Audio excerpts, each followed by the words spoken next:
I would like to call the Flint Board of Education regular board meeting to order. The time is 6:30. Board members, as I call your name, please reply present for the public record. Vice President Perry. Oh, yes. I didn't know who that was. The Secretary. Present. I'm sorry. That's okay. Secretary Green. Present. Treasurer McIntyre. Present. Oh, no, that's not me. I'm sorry. Okay. You said McIntyre. I'm sorry. Okay. Assistant Secretary Treasurer McNeil. Present. Trustee Walker. Present. Trustee Wright. Present. Myself, President McIntosh. Board members absent are Laura McIntyre. Board members, it is now time to recite the Pledge of Allegiance. I will lead by reciting the Pledge of Allegiance for everyone. I pledge allegiance to the flag of the United States of America and to the republic for which it stands, one nation, under God, indivisible, with liberty and justice for all. At this time, I'd like to entertain a motion and a second to approve the minutes in batch from the January 15th, 2021 special board meeting, January 20th, 2021 regular board meeting, January 28th, 2021 special budget workshop, February 4th, 2021 special budget workshop, February 10th, 2021 board committee of a whole meeting. So moved. Support. Sorry. It has been properly moved and seconded that we have approved the minutes in batch. Are there any corrections? Seeing none, the motion to approve the minutes in batch will be conducted by a roll call vote.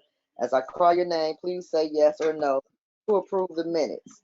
Vice President Perry, Yes. Secretary Green, Yes. Treasurer McIntyre is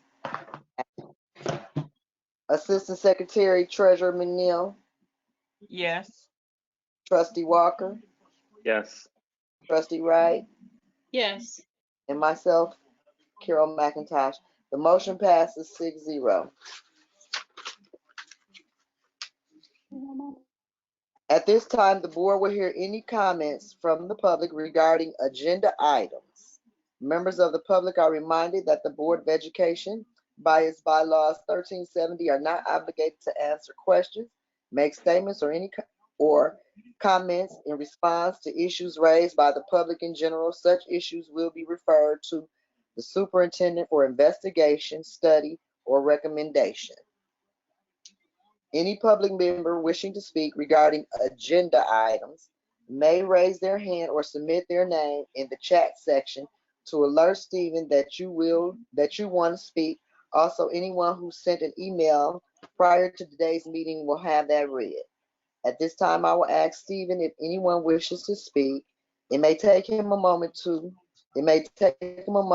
please be patient.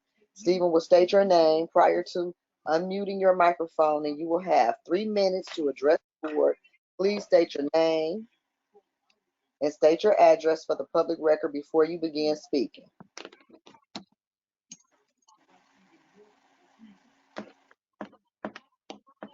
Good evening, board. I do have a few comments here. Let me get this pulled up.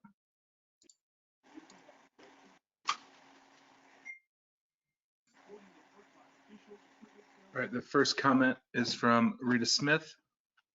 Hello, my name is Rita Smith. I reside at 1907 Laurel Road. I have a grandson that currently goes to Holmes STEMS Middle School Academy.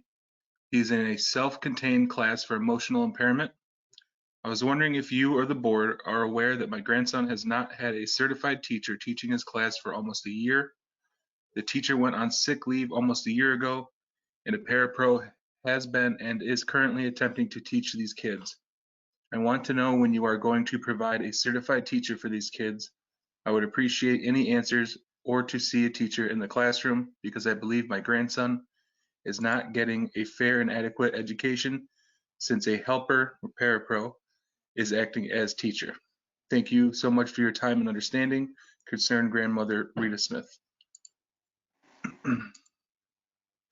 Okay, and the next is from Keyshawn Wade. I apologize, I gotta minimize some things here. My name is Keyshawn Wade. I am a class of 2019 Flint Southwestern graduate, and I am sure many of you on the board remember me, as I am familiar with all of you. I have addressed the board many times in the past, and although the board is perpetually changing, I know one thing to be consistent thus far, and that is the inability to critically address the inequality that this board has always upheld historically. When I attended Flint Southwestern, I wanted things to change so badly. I wanted to attend a school where Black students weren't reprimanded for simply existing, and everything was done so that the climate of the school in which they attended supported them and was fair to all. I wanted my school board members not to be egotistical, not to be self-serving people who was only on the board for the optics. However, it was shown time and time again that the board was determined to place parliamentary procedure over the lives and well-being of students. The very structure of this forum is designed so that the public is unable to voice their concerns about the entirety of the agenda being discussed, so that you all can silence the dissent of the public and rubber stamp any and all agenda topics in favor of plutocrats of Flint. I was sickened to see some of you speaking about paying the United States government prey on poor children in our city, when just in my time as a student, you all attempted to phase out academically rigorous programs that your students were in the middle of taking.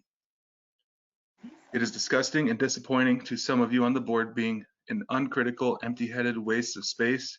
It infuriates me to no end that you all sit idly by, denying that our children in Flint are being sucked into the prison and military industrial complex while it happens in front of the community's eyes. I know while this is being read, many of you are rolling your eyes or preparing a superficial comment to shut me up and attempt to placate me, or you're probably thinking of a way in which you, being an irresponsible civil servant and not having the best interest of Flint children, doesn't apply to you. Think again. Those of you who support decorum and doing business as usual are part of the issue. Things need to change now if there is going to continue to be a Flint school district. Otherwise, the district will continue to run into the ground as it has been going.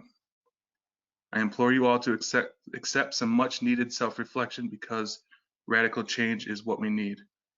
Signed, a fed up Black alumni of Flint schools. The next comment is from Katrina Ireland Torrey. I am afraid. I don't know if I have any underlying health issues. We are not prepared for this. I've only had my first shot. My second isn't until March 5th, and it takes 2 to 3 weeks for the vaccination to be effective. I'm going in armed with half a vaccination, hand sanitizer, and wipes. Why are we rushing into the classrooms?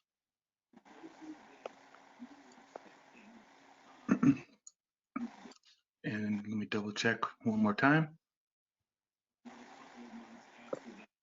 That seems to be it for questions. I do not see any hands raised at this time. Okay, thank you, Stephen. The public is reminded that you may submit your comments by mail to FBOE@flintschools.org to have them read at the next meeting. Thank you.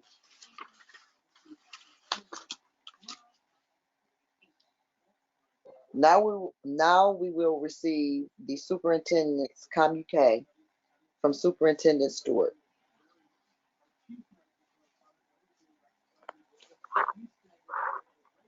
Thank you, Board President. Good evening, board members. Good evening. First, I would like to say happy belated birthday to Board Member Walker. Hope you were able to enjoy your birthday. Thank you.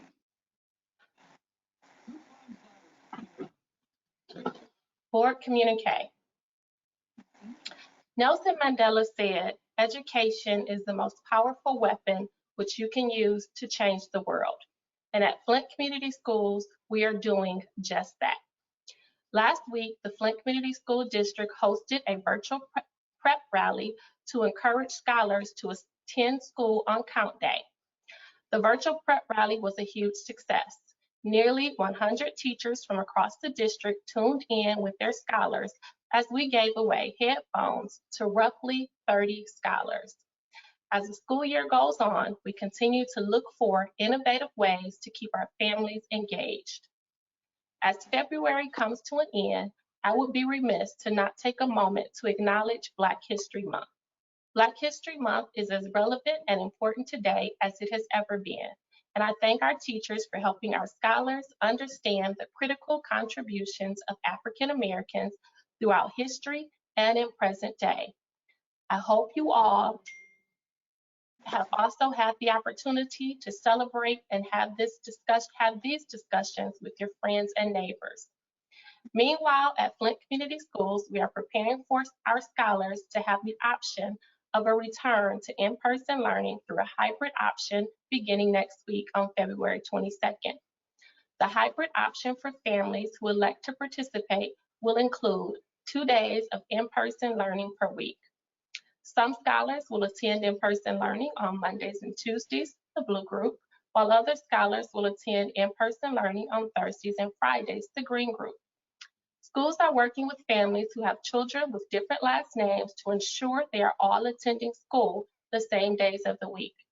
Wednesdays will be a distance learning day for all scholars as we clean and sanitize our buildings. On Wednesday, all scholars will be required to connect online, screen to screen, in order to have their attendance counted. Families who elected the hybrid option receive information from their school outlining their child's weekly schedule. As part of our hybrid option, staff and visitors will be required to complete the daily health screening. All scholars and staff members will be required to have their temperature checked upon entering the building each day. Wear facial coverings on the school bus, in hallways and common areas except during meals. Maintain 6 feet of distance and not hug friends or staff in order to adhere to all of the health and safety guidelines outlined in our Safe Return and Recovery Plan. The plan was developed with the input of administrators, teachers, staff, community partners, union reps, parents, and some of you, our Board of Education members. It is our belief that this plan will guide the continued academic, social, and emotional growth of our scholars while maintaining first and foremost our commitment to safety and well-being. We will share a video on the Return to School plan for you all to watch this evening. We understand the environment that our scholars learn in is also important. To that end, we continue to work with Johnson Controls on projects throughout the district. The Phase 1 improvements, including replacing air filters in all of our buildings, updating boiler systems, air handling equipment refurbishment and controls, and air conditioning at Nethercutt were completed at the end of 2019 and have been operating since that time. All school building air filters have been replaced and will undergo regular maintenance moving forward. Johnson Control is currently working on the chiller replacement at Doyle Ryder and Phase 2 air conditioning work. The air conditioning equipment for our other 6 schools, Brownell, Eisenhower, Freeman, Holmes, Pierce, and Potter, has been engineered and ordered. We expect it to be delivered in about 3 weeks. Johnson Controls plans to begin installing that equipment shortly thereafter, dependent on weather conditions, and we are grateful for their efforts to make our school buildings safe and comfortable for our scholars and staff. At this time, I ask that you please join me in viewing a quick video. Hello, students, and welcome back. These are the steps that we will have to take to keep everyone safe. The first thing I do when I arrive to school is to make sure I'm wearing my mask. Next, I go through the metal detector. I check my temperature at the temperature kiosk and get my bag checked. I make sure that my bag is opened all of the way so it can be checked. Next, I grab breakfast. But remember, when grabbing my breakfast, that whatever I touch, I keep, keeping everyone safe. While holding my breakfast, I walk down the hallway, staying 6 feet apart from everyone, and enter the classroom one by one to keep a safe distance. When in the classroom, I take my seat and eat my breakfast. And when I am finished, I throw it away by utilizing the rolling trash can so I do not have to leave my seat. Then, I put my mask back on and prepare for instruction, while remaining in my designated seat. Before leaving for the next class, I will wipe down my space by designated cleaning supplies. When lunchtime approaches, I leave the classroom one by one to remain socially distanced from my classmates. By following the social distance arrows on the floor, I can get to lunch safely while staying socially distanced. During lunch, I sit in my designated seat 6 feet away from my friends so we can enjoy our lunch and be safe. After lunch, I put my mask back on. When I'm finished eating, I throw my trash away by way of rolling trash cans in the lunchroom. Then, when dismissed to go to class, I will follow the social distancing arrows to get to the next class safely in time without rushing. In the hallway, I will wear my mask on my way to my next class and limit touching things. If I need to use the bathroom after or in between classes, use the bathroom I am assigned to. I will knock and make sure that no one is in the bathroom first. Once I know the bathroom is empty, I will follow the one person at a time instructions on or around the door and enter the bathroom, making sure that I wash my hands before leaving the bathroom.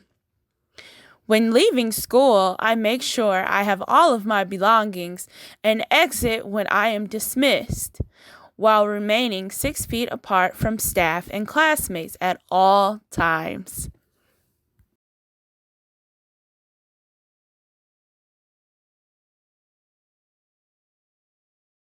We can't get the video to work. However, I did email you guys the video.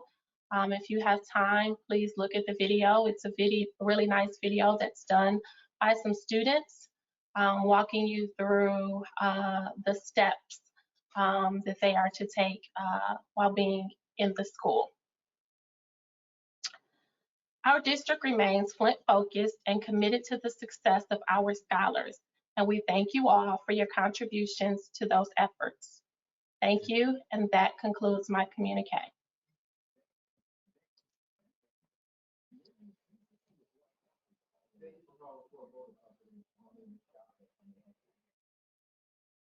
McIntosh, you're muted.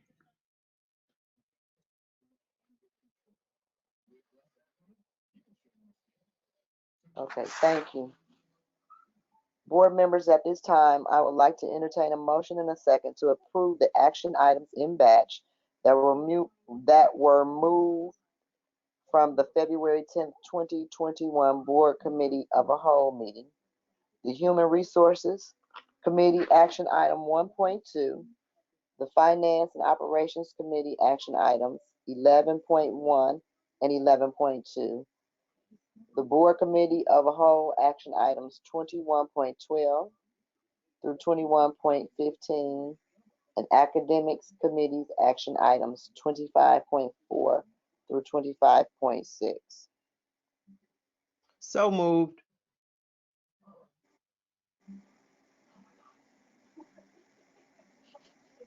Work. Second. Oh, I'm sorry. No, you're good. My bad. It has been moved and properly seconded that we approve all action items in batch from the February 10th, 2021 Board Count meeting. Are there any questions? Yeah, I have a question. Some of the documents that were requested from last week and the week before in the previous meetings that we had, were only given to us today. And the one of the special budget was only provided at 1:58 p.m. today, and that's an email that was sent to us at that time, let alone the time that would take to review the materials that requested. I'm not sure if the board feels like we need to vote en masse to just rubber stamp these up into the meeting and just, to go on business as usual voting on them. But I'm still dissatisfied with the length of time or the amount of time it has taken to receive the information that we've requested. And I still have not been able to give really any consideration to this material to be able to process it, let alone, make some kind of a decision to have any sort of meaningful discussion and move this forward. So I'm not really in favor of moving it forward in batch motion because I think some of these things need to be questioned and looked at more carefully. That's what I have to say. Or that's the question is, I guess the question would be like, why aren't we getting the information that we requested in? Why aren't we getting it in a timely manner? And is this the information that we do have, is it enough? Is it ample enough to be able to have discussions about these things and take votes? And, if it's enough, have we had enough time to review it? Okay. Are there any more comments or questions from other board members? Okay. Seeing no further discussion, the motion to approve action items in batch will be conducted by a roll call vote. As I call your name, please say, before we do the roll call vote, though, I do want to say this to Ms. McIntyre. Ms. McIntyre, the things that I was going to look into that I was supposed to check on for you, I did not get a chance to check on because of the snow day caused some meetings in the school buildings to be closed. So that prohibited me. I won't speak on anything else, but I know I had told you I would get back with you with some things, but I hadn't had the opportunity to do those facts. Are there Sure, any other? that's understandable, but so what's the rush for like pushing all this forward in batch and not giving us, why not giving us some snow day extensions so that we can review this more carefully? Board McIntosh, You may. can I share something? Yes. Board Member McIntyre, I do understand that your concern is around the special budget workshop information that you received, but that's not a part of the action items for tonight.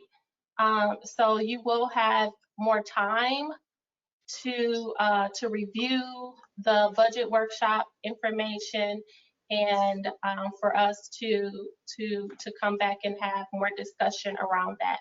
So that item is not an action item for tonight, but that was information that the board members requested after our budget workshop. So I just wanted to add some clarity to that. I do know that you did get some other information pertaining to some board items in the board packet, which one of them has to do with the ROTC information that you received. Yes, ma'am, you did receive that today, and there was a holiday on Monday, and we had a snow day. So and Miss Monica was on vacation on Friday. So vacation on Friday, we had a holiday on Monday, and there was a snow day on Tuesday. So I do understand your concern about receiving the ROTC information today, but I just wanted to share that with you and just to add some clarity around the special board workshop information that you received today. Okay. Is there any? Okay, Yes. Mrs. Laura McIntyre, did you get the document showing how many kids we had for ROTC? Did you get that in the email? You said that it Yes. was only 10, and I think it was more than 10. Yeah, we have 4 classes, the largest of which is 13. Okay. But So what's the total number?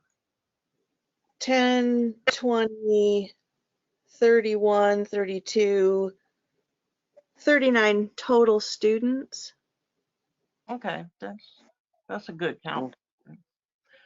So And like, then Okay. another is question that I have. comparable to the other teachers? Just Other one teachers have person. 39 students? Wait. Order, please. Ms. McNeil has the floor. Go ahead, Ms. McNeil. Okay, so we know we that part. What are you looking for the budget that you're not getting? Have you ever looked at from the last time we was here and the time before then, looking at that budget? What is it that you're looking for that you need? Are you just saying you need extra time to look at it? I just got it a couple hours ago. I'm not even sure what I have, to be honest. I'm I've talking got, about from the last, that last spreadsheet. Did you get everything you need from that one? this is what I got 2.5 hours ago. So, I'm trying to figure out what's actually in here, what's been, Well, I think Ex- since that's not going to be discussed, I think we should have enough time by the next one to get to that. Am I correct? Board President, may I speak? This is Mrs. Dumpre. Just one second. All right, Ms. Dumpre, go ahead. So, Board Member McIntyre, you were provided some hard copy documents that you were able to come and pick up, which was the expenses by school building that you have requested, and you were able to pick that up. And the other items weren't ready when you picked up those items, and I was informed that you needed them that day, so I made sure that you had that. We had to get the other items together so that you can have everything in one packet. That's what I was trying to accomplish. And so therefore, we provided that on Friday, but as Superintendent already stated, Monica was out of the office and we had holidays and snow days. So all that information was emailed out to you as soon as we could. So now you have everything, and we're not making any motions tonight for what was discussed in our special budget workshop. We do still have plenty of opportunities for you to be able to go through the information, and we will discuss. So I just wanted to make sure that was clear to you. Thank you so much, Ms. Dumpre. You're welcome. that's clear. And I understood that going into that wasn't what I'm addressing though, but whatever. Thank you. Is there any more comments or questions? Yeah, I just have a quick question for Ms. Dumpre related to action item 25.5 that deals with the ESSER funding formula. As I was looking through some of the line items, I was looking at some of the timing, and I noticed that some of the timing covers as far back as November 2020. So are these funds new funding, or is it also retroactive? So the ESSER funds that we receive for ESSER 1 were able to be used from March 2020 through September of 2021. Okay, thank you. You're welcome. Is there any other questions or comments? Seeing no further discussion, the motion to approve action item in batch will be conducted by a roll call vote. As I call your name, please say yes or no to approve. Vice President Perry, Yes. Secretary Green, Yes. Treasurer McIntyre, Yes. Assistant Secretary Treasurer McNeil, Yes. Trustee Walker, Yes. Trustee Wright, Trustee Wright, and okay. And myself, Ms. McIntosh, yes. Motion passes 7 yeses, 0 no's. Next, we move on to Items number 12.5, check registry from January 31st, 2021. And item 12.6, the balance sheet from January 31st, 2021. And the budget versus actual from January 31st, 2021. And the EDEP submission report, which is from January 31st, 2021. In your packet are the reports from the finance department. Does any board members have any questions about these reports?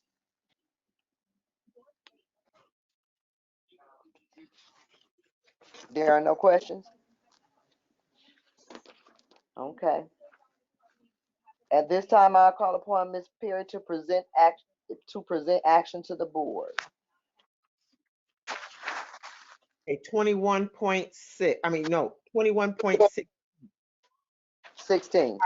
yeah, 16, 21.16, conditional reinstatement of expelled student. A petition for reinstatement was filed on behalf of the student.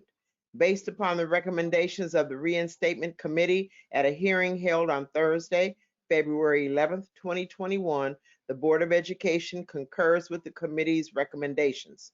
On the basis of the preceding information, be it resolved that the Flint Board of Education directs that one 5th grade student be conditionally reinstated as a student of the Flint Community School.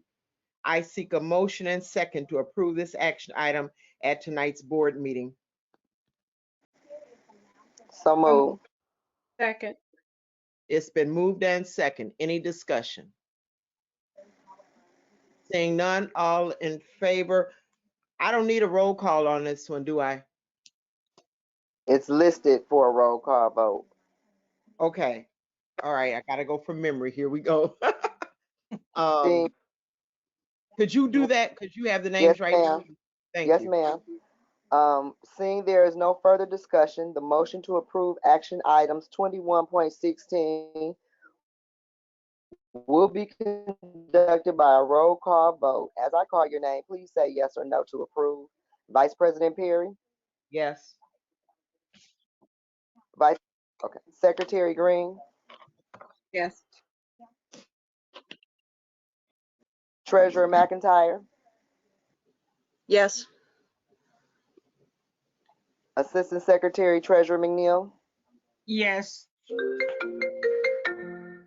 Walker? Yes. Trustee Wright? Yes. And myself, it's a yes for me. The motion passes. Thank you, Ms. Perry. Yes, ma'am. Hi, Aunt Lil. Board members, at this time, we will receive an update on the extended COVID-19 learning plan. We are going to give the public an opportunity to comment after we hear the update. Community members, if you wish to speak, please make sure you raise your hand or submit a comment in the chat section during the presentation to alert Stephen to call upon you after Mr. Jones is done speaking. I now turn the floor over to Mr. Jones. Good evening, board members.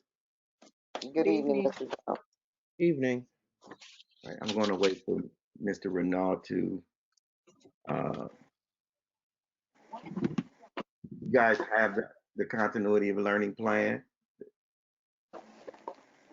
Yes, would you like me to display? Yes, sir. Please. Thank you. No problem.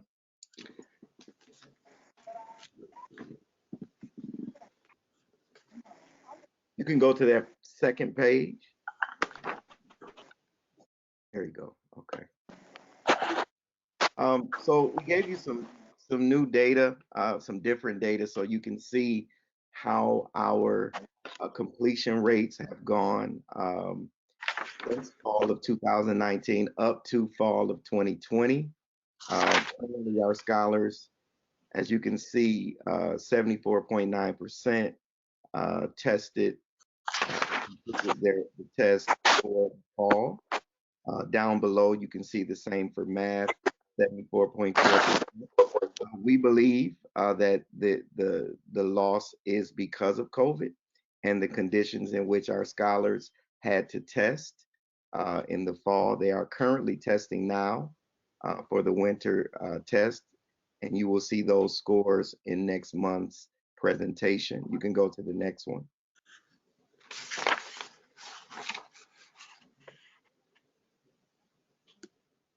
And this is the Dibbles report as well from fall 2019, winter 2020, and fall 2020. Go ahead, Mr. Renaud.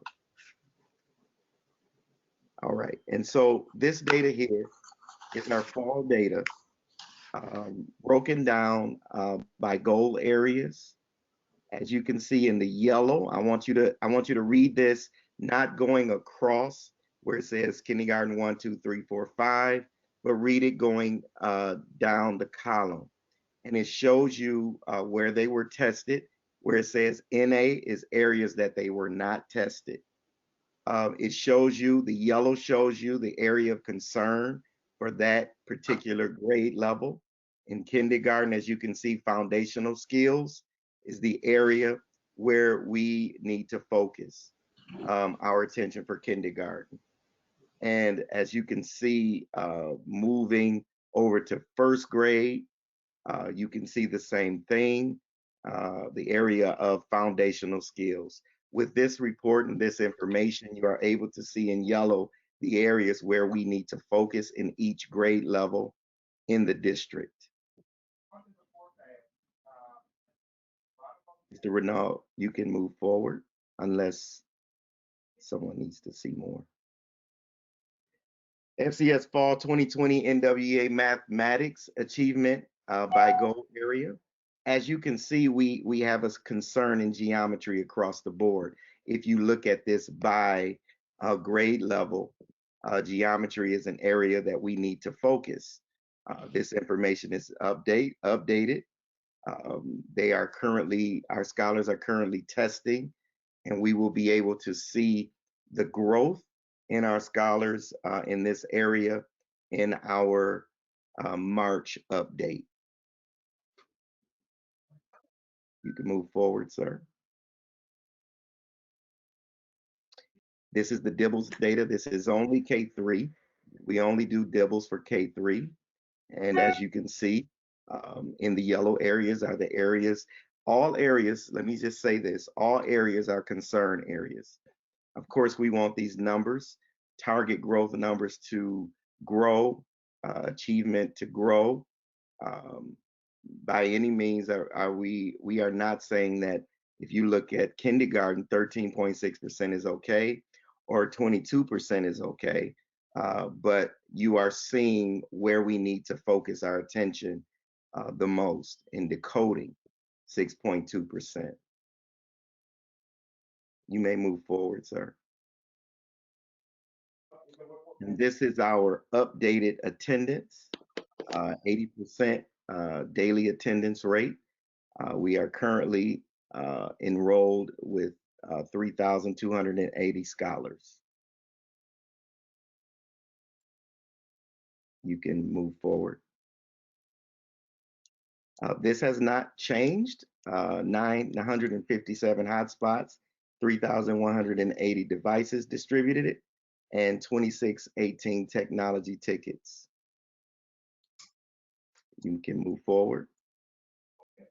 67 scholars are served ELL, our ELL learners. Individual and small group instruction delivered virtually. Scholars with disabilities, 805 scholars with IEPs, 150 scholars in self-contained and ECDD classrooms. Go ahead. We've had one extra citywide, of course, 11 parent universities, 10,877 calls to date for the year, for the month, excuse me, and 29,000 for the year. These calls represent information of parents needing support as it pertains to working in Google Classroom or scholar engagement or any information we can give them to support them in using equipment. You can go forward, sir. Thank you. Wellness team visits this month has been 137 home visits. Go ahead. And to date, our meal count is 667,163 meals since August 5th. 1,531,113 meals served since March 2020. This is the update for our extended continuity of learning plan. Thank you. I have a question. Can anybody hear me? Yes, ma'am. Okay, because it kicked me out, so I can't see anybody. I don't know if you all see me. But like for instance, the other day when we had our snow day, were we able to supply any food to students?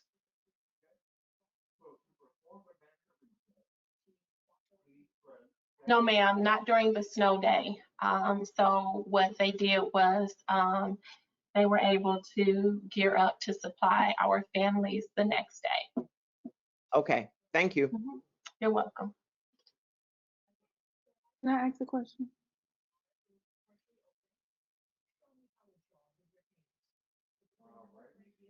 Carol must be on mute.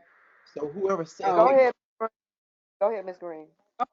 Can we go back to the math slide, Stephen, that you had up? Can we go back to that one? And I just have a question just because I'm super curious about this. Where it says kindergarten and it says geometry. I think it says 78.1%. And I can barely do geometry now. But does that mean that we had 78.1 students pass geometry? Because I'm feeling a little slow over here with my master's degree. So I'm just wondering. Yes. What kind of. So that means, Ms. Green, that 78.1% of our kindergartners were in the average or high average or high. They were performing at the average, high average, or high area in kindergarten. In geometry? In geometry. What kind of? Okay. Okay, Mr. Jones. Okay, thank you. I just want to make sure I didn't misunderstand that. I have a question, and can you hear me? Yes, Yeah. Ms. Hey, Mr. Jones, I don't know if this is a good time for these questions, but do you have like what you call not a payroll, an academic intervention program for some of these kids or from these schools to help get them up? And most people, and AI, which I call them, they normally focus on these particular area. Do we have that available here in Flint? We do. Our schools, some of our schools have chosen to use ExactPath, which is directly connected to NWEA, and it gives a path to scholars to work on. It's a platform. It gives the scholars a path to correct these areas, and it only focuses on the areas where each scholar needs support. And so it's directly connected. Also, Study Island. They're directly connected to the NWEA test, and it gives scholars support. And they're in those platforms, and teachers have intervention times where they're working one-on-one with scholars, or the SSTs are working one-on-one with scholars to support them in the areas where they are lacking. The reason I asked, and I know about those platforms because I worked in the school with them, but what I found out that if we really want to kind of get the grades up a little bit, an individual that can come in and maybe and work with these kids on these platforms, because a lot of times they're guessing and running through them, but they don't have the comprehension and skill to do it. And then when they take the NWEA test, they run into a problem. So is there possible that a AI person look at bringing that AI person to work, maybe bring that kid into the LSS room and work with them rather than let them just work solo? Most of them are working solo on these platforms. If that makes sense to you, then rather than, because normally the teacher doesn't have time when you got different kids in the classroom at different level. But when you bring them to LSS, that individual attention really helps them get that understanding. And I can see where you say your kindergarten does do very well. It's easy for me to work with kindergarten in that math and geometry area until when I get to that third and fourth and fifth grade level, then it's a little bit challenged. Yes, ma'am. And that's where that individual help that I found out that works for our kids is that, yes, they got the iPad, they got Study Island, but if I put them on that board and put them in front of that board and put that problem there, they struggle with it because it's not easily to be guessed about. So maybe that's something we can look at and talk about later. Yes, ma'am. Thank you. We do have SSTs, and those SSTs, our students, they're supporting our scholars with math, with reading, to support them with those identified areas. They do have one-on-one time with them. So does the parapros. They support as well. And teachers do guided instruction as well. I will still, we will still look into the conversation that you have just given us today. Thank you for that. Yeah, because when I was at home, and I'm gonna leave you alone after this. When I at home, we had created a really good working system with the paras and with the teachers that and what really would happen, need to happen, those kids that staying after school, focus on those areas and not be given so much leisure and playtime. Pick up where we are left off at. But I think homes at that time are under Mr. Thomas. We worked really well with getting those kids, you know, to the point that we need with those paras or I call it academic intervention because that's what I specialize in. So like I said, we probably need to have a heart-to-heart conversation how we can get these scores up, and I think we can get these scores up. I know we can. Board President, I know that Board Member Wright has a question, but at some point, I would also like Kiana to talk about, Miss Murphy, to talk about the tutoring that we're now offering our scholars. So I don't know when you want Kiana to share that information. Just one sec. Okay, that's fine. Let me see what Mr. Walker. Mr. Walker, did you have something you'd like to say? Okay. I just want to go after Miss Wright. And then I'd like to go as well, please. Okay, we have Miss Wright, then we have Mr. Walker, then we have Miss McIntyre. Go ahead, Miss Wright. Miss Wright. You're on mute.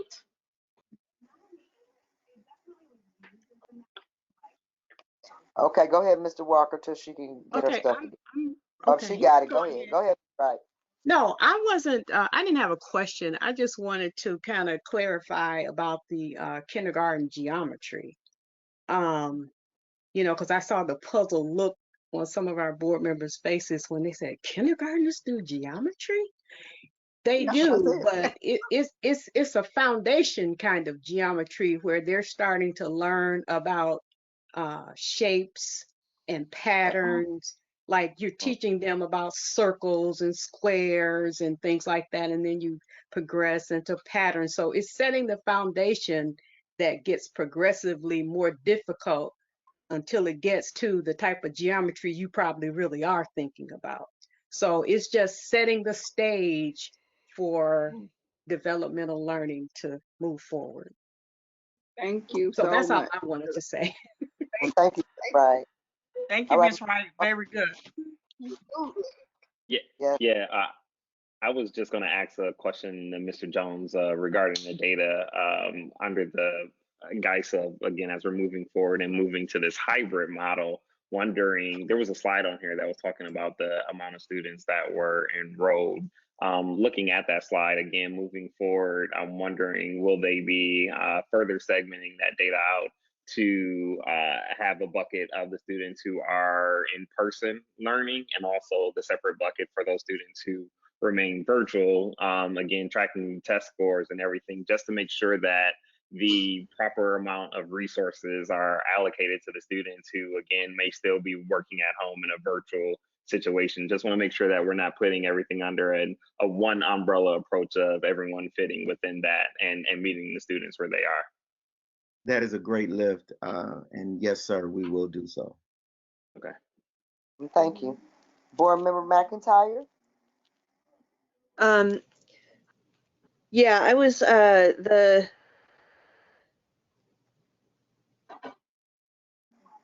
services that were shoot, I'm trying to remember what they were. The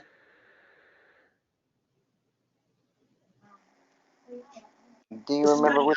there we go. Study Island and Exact Path. Which schools have these exactly? Because it's my understanding that not all the schools have them, and they're only provided to kindergarten through third grade. So What we will. What do other schools have, and what do the grades beyond third grade have? Okay, so yes, you're right. Not all schools use those. So our secondary. Use them, but are they provided? So you're saying they don't use them as a distinction? That is something that comes out of that is paid for out of their title funds. Some schools chose to go with Study Island. Some schools chose to go with the Exact Path. In our ALA, they partner with GISD to support with math teachers receiving coaching. Additionally, we have tutors that come from CRIM for our secondary, and they have a math interventionist. And they also have at the elementary level ST math that supports in those areas. Only through third grade? If they have them, it would only be through third grade. I thought this wasn't for math, it was just reading curriculum. What are we talking about? The SSTs? The SSTs are, but the parapros, when I mentioned that, I mentioned parapros as well. And the parapros support with math and reading. But all of the schools don't have intervention teachers. I mean, you're saying that some of them have them, some of them don't, some of them get, help from the CRIM. It's sort of like a haphazard approach. I'm just trying to figure out who's getting what and when they're getting it and who's getting left out. Can you clarify that at all? Okay, so all schools put in their budgets what they desire and need. Trying to get them filled is another thing. When I was at Doyle Ryder, I've had math interventionists put in the budget that I put in and reading interventionists, but they never got filled because we could not fill the positions. Right, I understand that. So what do we have is what I'm asking. What are we getting and what do we have? Right, so I would have to get that information by school so that I can, let you know by school what each school has. We're going to have to do that because each school's different. So that's, I guess, what I'm asking, because I'm trying to figure out who and what is getting left behind. I mean, I don't want just a blanket statement, please. He said he's going to have to do the research. Do you have the data prepared to give her, Mr. Jones? I don't have itemized data in front of me of what all interventions are given for each school. I would have to get that to her. Okay, so can you do a little research and get those things together and get that information distributed to Board Member McIntyre, please? I will get that to Mo, and Mo will distribute that out. And I also had another question about what the curriculum that is being used to provide reading instruction to the district. What is that? What curriculum is being provided? We use Houghton Mifflin. We also are using. Are we talking just reading, or do you want math? Okay, so we're using Houghton Mifflin. We also use SFA. SFA has been, it's a 90-minute block, but we haven't been able to use it totally because you need to be present in school for SFA to. Sorry, what's SFA? Sorry, SFA? SFA, yeah. Okay. Who makes the curriculum decisions? We all work together to make those curriculum decisions. Who's we? Say that again. Can you please be specific? Who makes the curriculum decisions? Who's the we that is working? Just one second, Ms. Laura. Mr. Kevlin just moved in this position here recently due to the pandemic, during the pandemic, I mean. So the curriculum and contracts that we have set up and services that we had in place were in place before he got there. Ms. Wright had her hand up. She might have some insight on that since she was the vice president and president prior to this year. But I know they usually have a team, and the superintendent prior to selected some stuff, and different people from the administration along with the board is agreeing upon those things. But I'll give Ms. Wright a chance to shed some light on this for you. She had her hand up. Ms. Wright? Yeah, I do want to say that the curriculum department makes recommendations for like reading series and academic programs that support curriculum, and those things are recommended to the board, and then the board approves them based on those recommendations. So, but then the schools also have the ability to select certain programs that they want to use for their schools, such as the ones that board member McIntyre is asking questions about, because it's not a one size fits all for everything. So there are some things that are selected based on a district level, and then there are some things that schools have the autonomy to select within their schools and based on their school improvement plans. So the sense that because your program is different than my program does not mean that if you don't have what I have, you're left behind. It just means that my school or my staff selected something different, but it all is to meet the same end, to improve academic achievement. So I don't want us to leave the public who may be listening with the idea that because every school doesn't have the exact same resource, because these are just resources in addition to the district's curriculum, that's not saying somebody's left behind. It's just that that school made a different choice. But I would probably put money on that it's probably the same kinds of programs. They just have different names because they are all working to do the same thing, which is to improve achievement. So I don't want us to leave the public with the idea that we're allowing people to choose things where some kids are better off than other kids. It's just a matter of choice within the schools, which they have a right to do. I have a question. No, I'm not done. I still have the floor. At least I thought I did, because I'm asking questions, and I thought we had a limit. I just thought we had a limit. I was called on, so I did not interrupt you, Ms. McIntyre. I didn't say that you did. I didn't say that you did, but I'm just saying you were called to clarify some issues that I didn't really bring up or address, because I didn't imply any of that. And I certainly am aware of how curriculum is selected and chosen. I'm just trying to figure out what is the curriculum and who is providing. I'm just trying to get some answers, and I don't understand why my questions are being taken as criticism. I'm trying to figure out what's going on and who's making the decisions, and I'm just trying to get the information. Period. Okay, well, wait, let's have some order.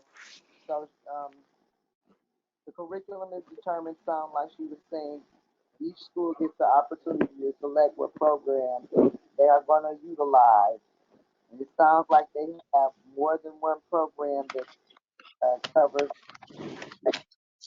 and then there's some type of choices being made as it pertains to that school independently. But Mr. Jones agreed to get you the information as it pertains to that. And Ms. Wright was just trying to clear up how the curriculum is selected, because Ms. Wright is a little more informed on that. But go ahead, Ms. Laura, if you're still asking questions. So can we get the answer, what the curriculum that is being used to provide reading instruction to the district for K through 3. And if it's different for every school, then I'd like to know what that curriculum is, please. And who is making the curriculum decisions. I would just like to have this for clarity purposes, not for criticism purposes. I'm just trying to figure out what we have. And I am an educator. I have been for over 30 years. I understand about selecting instruction and making those decisions because I've done it myself, and I understand academic freedom and all that kind of stuff. I'm just trying to figure out what it is, because we're looking at this data, and I'm trying to figure out what the data means. Ms. Laura, hold on 1 second. 1 second. Give Mr. Kevlin, because you're acting like you need questions at one time. President, your voice is fading out. Oh, I'm sorry. I can't hear you. Mr. Jones is trying to respond. Let's let him get a chance to jump in here. He might have some answers for you. Thank you. Mr. Jones. Yes, sure. So we have a standards-based curriculum, Ms. McIntyre, and Common Core state standards are used at all grade levels. The standards are taught through a variety of resources. So what I stated was I would need to get you those resources by school that you asked for. So I can get that. I'll be getting with the principal to get that to you so that you can see the breakdown of what's being used at the building levels. Thank you. And again, I'm glad you're providing clarity, but I understand how curriculum works. So again, I'm not quite sure why this is being treated as a problem. I just would like some specific answers, please. Well, he's going to get you some, and he's going to work on it. Is you have anything else, Ms. Laura? How do we know that these curriculum decision, these things that are being used are valid and reliable, and that they're providing structured literacy instruction? I would just like to know how we know that they are measuring the data that we are given, that's in front of us right here on the page. How do we know that the instruction is valid and reliable and providing structured literacy instruction? So once we receive the winter scores, we put the fall scores up against the winter scores, and we determine what's working and what's not at the school levels. The principals get with their leadership team and also their teachers to determine what's working and what's not. Those things are monitored and evaluated at the school level. And every school has an SBA, which is a determination of goals at the beginning of the year, and we go over those goals with the principals at the end of the year. So throughout the year, the monitoring and the evaluating of the programs is done at the building level. Thank you, Mr. Jones. May I chime in? Is she still speaking? Are you done, Ms. Laura?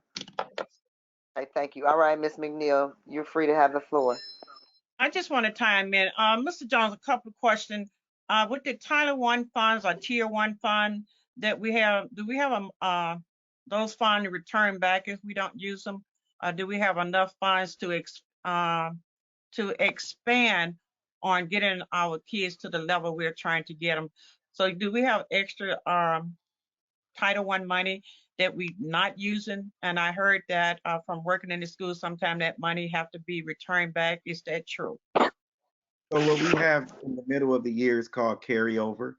And at carryover, principals are given the opportunity to work with state and federal department with Ms. Murphy to determine the needs so that that money is spent. And they determine at that time what they would like to spend those funds on to support their scholars.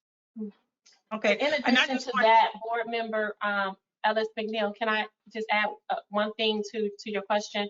Yes. You are correct. In the past, we have had issues with spending our funds, and we have had to return our funds. But I will say that this year, Miss Murphy as well as Mrs. Dumpray have been very intentional about watching the drawdown percentage. So by Thanksgiving, you're supposed to have a certain percentage drawn down. By February, you're supposed to have another percentage drawn down. And Mrs. Murphy has been watching that and making sure that buildings are drawing down the percentage that they're supposed to have drawn down. And we have been meeting with MDE every month, sharing our information with them. And just this past week, Miss Murphy and Miss Dumpray received a very nice letter from MDE stating that Flint Community Schools is on target and doing extremely well with their drawing down of funds. And so I just wanted to stick that plug in there for Miss Murphy as well as for Ms. Dumpray. They have been watching it. They have been monitoring it. They have been making sure that principals are spending their money like they should, and we are on target with our with our percentage that we're supposed to have drawn down by this time. Okay, and I just want to say this to the public. The literacy program that in the school that I've been in, and I've probably been in all of them, if we get the kids in school and we stay focused and get our kids in school, the program works, but the kids have to be in school. That SFA, and I have to say this, Mr. John, I think we was very on target when we came in with SFA, because we was able to identify kids and put those kids in the group that they should have been within that block. Due to the pandemic, we had this big interruption. I really believe if we could have continued with the SFA, because reading and literacy is my passion, the kids we was working with, by the end of that trial, I think we would have seen a great big difference. Don't you think so, Mr. Jones? Because SFA was working for the first time. We had grouped the kids in the area that they should be at. So Yes, I hope that we can get SFA back. And I'm telling parents now that I truly believe that I didn't work from kindergarten to the 12th grade, that if we follow these literacy plans, no matter what plan it will work. If that kid is in school and we're giving them the right help, we got them the right tutoring service, and we're using our payroll to help us, not taking the payrolls out of the class when we're shorter teachers, and we just be consistent. I can see the improvement. I saw the improvement at Dorado.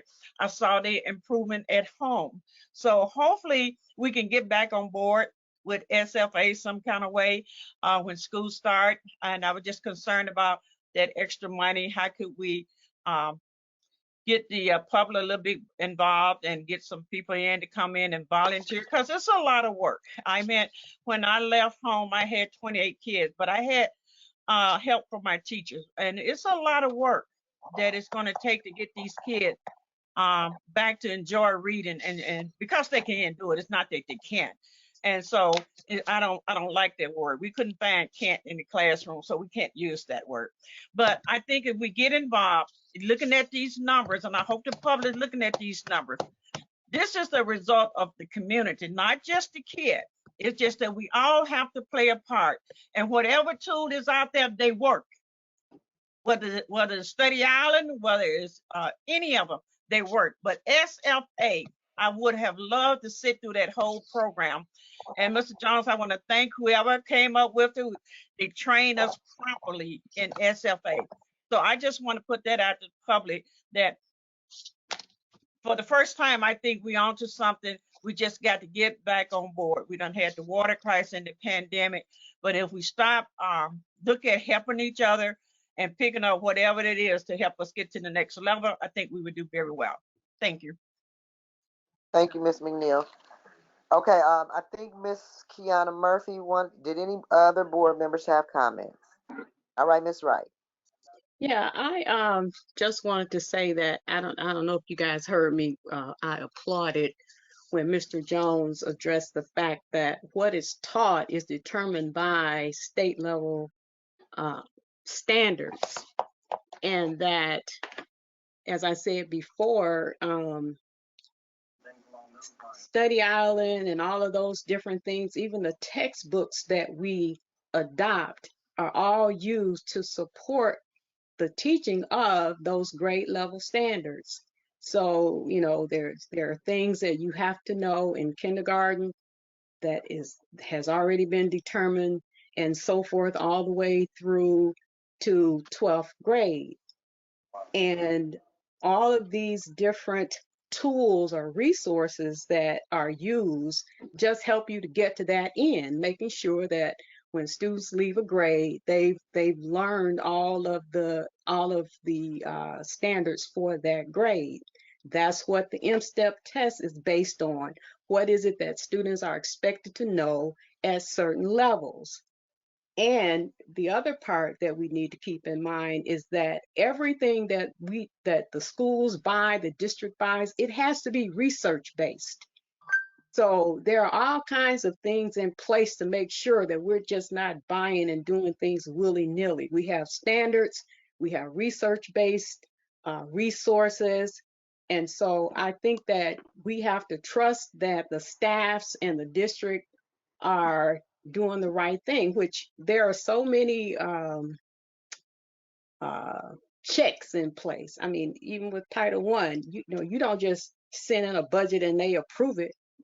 You have to follow guidelines. So I just want to make sure that we're not, as they used to say, gagging on a gnat, because this is not the main thing. It's whether or not the students are learning the standards, not about Study Island or all of those things, because somebody's doing it without Study Island. So that's really not an issue. Yeah. So I just wanted to say that, and I was glad Mr. Jones finally said, we do what we do based on curriculum standards. Okay. I also wanted Mr. Jones, I was going to let you go, but I do have some questions concerning our COVID situation, our COVID return to school policy. So our sneeze guards, because I received some. Okay, I received some emails about us not having our sneeze guards yet, and not having the air filters. I guess we were supposed to get some air filters or something, and something about some purification filters or something. And I've received more than one email about these things, and I know we're due to open up, but I know those things are supposed to be amongst the required things to return that must be in place. So have they made it? When do we expect them to make it if they haven't made it? And if they don't make it, then what are we going to do? Board Member McIntosh, the sneeze guards are in the district. They will be delivered to buildings tomorrow. So the sneeze guards are in the district. They will be delivered to the buildings tomorrow. All right. Air filters, are the air filters going to be there? That's my next thing that I'm going to. Thank you, Board Member Ellis McNeil. Yep. The air filters. I'm trying to look at Mr. Chapman. Can I defer to you to speak about the air filters? Yes, all the air filters in every building were changed already. There's plenty of airflow. All the air handlers are moving air around. Yes, Ms. Green. So I'm just getting President McIntosh's attention just to let her know I have. Oh, sorry. No, that's okay. And as far as the air purifiers, they are set to be shipped out on 3/1. These are just an extra level of security, so to speak. So, but all the air filters themselves in every classroom, every part of every building have already been changed. Okay. And what about the water purification situation? Did we said that was okay, or what did we come up with for that? For drinking, there were two things. Board Member Green asked a specific question. So I'm going to speak to that as well. But we talked about not using the water jugs and having our kids to use water bottles. So that change has been made as far as having water bottles for our kids to utilize versus utilizing the water jugs that are in the they're still in the building, that are in the building, but giving our kids water bottles. And then Board Member Green asked about the filters that are on the water fountains. Is that correct, Board Member Green? It was the filters that are on the water fountain? No, the sinks where the kids wash their. The sink, yeah, the filters that are on the sink. So I'm going to defer to Mr. Chapman to speak about the filters. Okay, great. We received 16 cases of the Pure filters today from the city. They ordered us about 250 more, but they said they're going to be 3 weeks out for those. But they gave us everything that they had. Okay, and the last thing I wanted to ask you all, and hand soap for the bath for the kids to wash their hands and the rest. What is our hand soap situation? Because with the pandemic, we need some hand soap. Every sink and every restroom has a hand soap next to it. So if there's 2 sinks in there, there should be 2 cartridges of hand soap. And we have refills for that or whatever to fill them up. We're not going to run out the first, right? No, ma'am, we have plenty in stock. Okay, thank you. That's all from me. Board Member Green, I got you, Miss McIntyre. Mr. Chapman, the filters for the faucets, the wash hands that came in, will we put those in, or will we wait to get the rest of them that are coming in? And how will we decide who gets them first? Is it just how we work that out? Which schools get them first?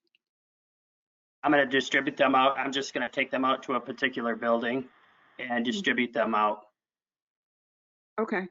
Okay, so you just have them decide where they're going to go first. And is there, I mean, because I'm not saying they should go in any particular school, first. I'm just curious about that. So when we get the other ones, we'll just get those out right away also? Yes, ma'am. Okay, and if I remember correctly, they took cartridges that had to be changed like monthly, unless it's some different kind of filters than what was in there previously. Do we have filters for those? Cartridges for those filters also? Yes, that's what they ordered. They ordered both of them for us. Okay, great. The Okay, cartridges and the filter. Yes. Okay. And I don't know who this question would go to, but the survey that the staff was supposed to be getting, did that get to go out for the teachers and the rest of the staff? No, ma'am, not yet. Okay, is that going to go out before the 22nd date to go back to school?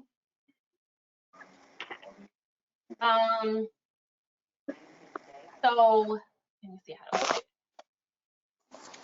I'm so not getting smart, and I'm not being disrespectful. I don't want this to come off in that manner, in that vein. Mo sent an email out last week after our board meeting because Mo and I were confused. Okay, for board members, you actions are taken as a board, and we were not sure if this was the pleasure of the board, so we sent an email asking you to respond yes or no, because actions are taken by a board of 7, okay? And so I'm not sure if everyone responded to that email, if everyone voted on yes or no for that action. That information was not shared with me today, okay? So once I get all of your information back, we will move accordingly based upon how the board votes. We'll let the board know what your vote was, and we will move accordingly based upon how the board votes. I will add, however, I know it was not survey data. But as myself and a board member walked the building, we were talking to staff, trying to figure out, just asking staff, how are you feeling? How's it going? Are you comfortable? Are there any issues? Just gathering some preliminary data, okay? And so once we receive that information from the board, because you make a decision as a board of 7, what it is that you want to do, Board Member Green, we will proceed with that survey information if that makes sense. Please note, I know it's difficult sometimes, but I try really, really hard to honor your policies and your bylaws. I am still learning myself. I don't get it right all the time. Sometimes I do, sometimes I don't. But after board meetings, Mo and I debriefed, and after we debriefed, we were like, the board members didn't take an action on this. So we didn't know if this was the vote of the board of 7. And so that's why you guys received the email. Okay, so it's Okay. clear. And I'm Yes, just want to ma'am. say, it ain't what to say, it's how you say it. And I like the way you said that. I didn't take offense to that at all. But I just want to make sure we, the board, we may be the one holding up the staff getting the survey because we didn't respond to the email. Is that what I understood? Point of order. We can't vote from an email. Well, You can't wow. vote like that. We didn't make a motion. I didn't want to, but Okay. because I got wow. McIntosh, we can't hear may you. I jump in? Yes, ma'am. We cannot hear you. Karen McIntosh, Okay, we yeah, cannot hear you. once I received Nita's email, I realized that if we wanted a survey, we should have made a motion to have a survey, and we did not, which is how her and Mo ended up having to send out that note. And then, like Ms. Perry said, we can't take a vote, I don't think, on something Okay. like that without bringing it to the board. So yes, we are the holdup because we didn't move that properly, to be Okay. honest. Okay, so what do we need to do at this point? Because I know a lot of, and in my mind, the survey would have been useful to have more discussion about pushing this date back if necessary. Or I'm not sure what the survey was going to be used for, but I was hoping that we can kind of gauge the mindset, how staff felt about the journey. And if we held this up, what can we do to expedite this to make sure they get it? Because if we do to go back on the 22nd, that's right around the corner. So what do we need to do? Because I have a lot of concerns, and I know a lot of staff and community members also do. And I hope, no, let me finish. And what I was hoping is that we could get the survey out, because I as a tool, we need to do that. I don't know if we make a motion. Do I need to make a motion, Ms. President McIntosh, or how do we handle this? You can make a motion. Yes. Okay, I make a motion to submit the survey to the staff. So move. Point of order or Yes. point of information. I don't know, whichever one. I think we need to finish this conversation. I had a question regarding what Danielle. Okay. Do we have to have a motion to have a survey? Yes, we do. Hold on. Sorry, Yes. but the administration has sent out surveys to teachers before without boards. But the board asked for the survey. The administration did not. The administration has the right to send information or gather information from the teachers and things to run the business. I think when we want action to be taken and to have a survey taken is action that I do believe we're supposed to have a motion. However, I don't want to open the question. We won't open the question. Let's finish the discussion like it was stated. Let's close this out. Ms. Kiana wanted to get in with some important information. We've almost forgotten about her. Is there any more discussion as it pertains to what we were discussing prior to the survey? Well, I just want to say this, yes, because Go ahead. we have 54 questions that the teachers from the secondary and elementary schools sent Yes. It's Yes, 54. they did. Miss Danielle Green, I thought I sent it to you because I wanted you to look at this. I'm sorry if I didn't, but they sent 54 questions that they want us to address and answer. And I know they would take a lot of our time. I see Walker shaking his head. And what I can do right now is send those to you. And that's your survey, right? In my opinion, would be our survey guidance, because there's 54 questions that these teachers are concerned about. And we, you know, all this stuff on this agenda is not that important when it comes to these kids. It's important, but we got to get to the bottom of this, and we can't put this on hold because these are some important questions that regarding these kids, the safety of the kids, the sanitizing. Certain schools are doing okay, certain schools are not. But we owed it to them. They took the time, and they've been working with us, working with me as well. And I done went to a couple of them. So I got these 54 questions. And Danielle, maybe we all can get together and figure out which way we'll go from there, if it's okay. Point of order. absolutely. Point of order. Point of order. Just, I was not suggesting that we throw it aside. I did see the questions and I did read them. And in my mind, the questions were suffice, but I'm one person on the board. And I know that we had agreed as a board that we would have a survey. However, I did want to state this as well. The union, the UTF, they apparently, it appears they handled this survey themselves, and it is extremely detailed. And I was reading it, but I didn't complete it before the meeting.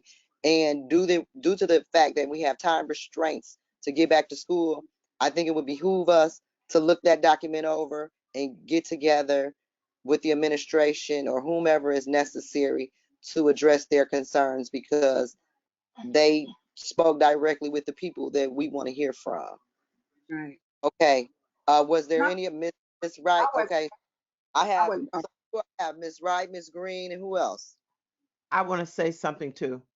Miss Wright, Miss Green, and anybody else after that? That's me. Miss Wright, Miss Green, and Miss Perry. Okay, go ahead, Miss Wright.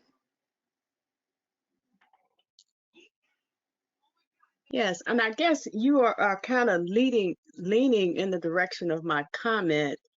I think that we're sort of moving toward dealing with the operations of the district rather than the governance of the district when we start wanting to skip over unions and do direct surveys. And I want to note that the union then in turn did what they should have done, which was to survey their members. And Absolutely. Then their next step is to talk to administration, not us. And then administration talks to us. So I think we need to be careful about trying to create a whole different procedure for how things should work, because this is a union issue and they are the spokespeople for their people. So I think we need to, be careful about trying to create some new procedures when we already have a process in place that will work if we allow it to. So that's my comment. Point taken, Miss Wright. Secretary Green. I say I don't disagree with Mrs. Wright at all, but it's not working. And I'm not saying it's our fault, administration on the board. Teachers are afraid. And for me as a board member, I'm not sure if I'm in line with the procedure, policy, bylaw, and it doesn't matter to me. Teachers are afraid.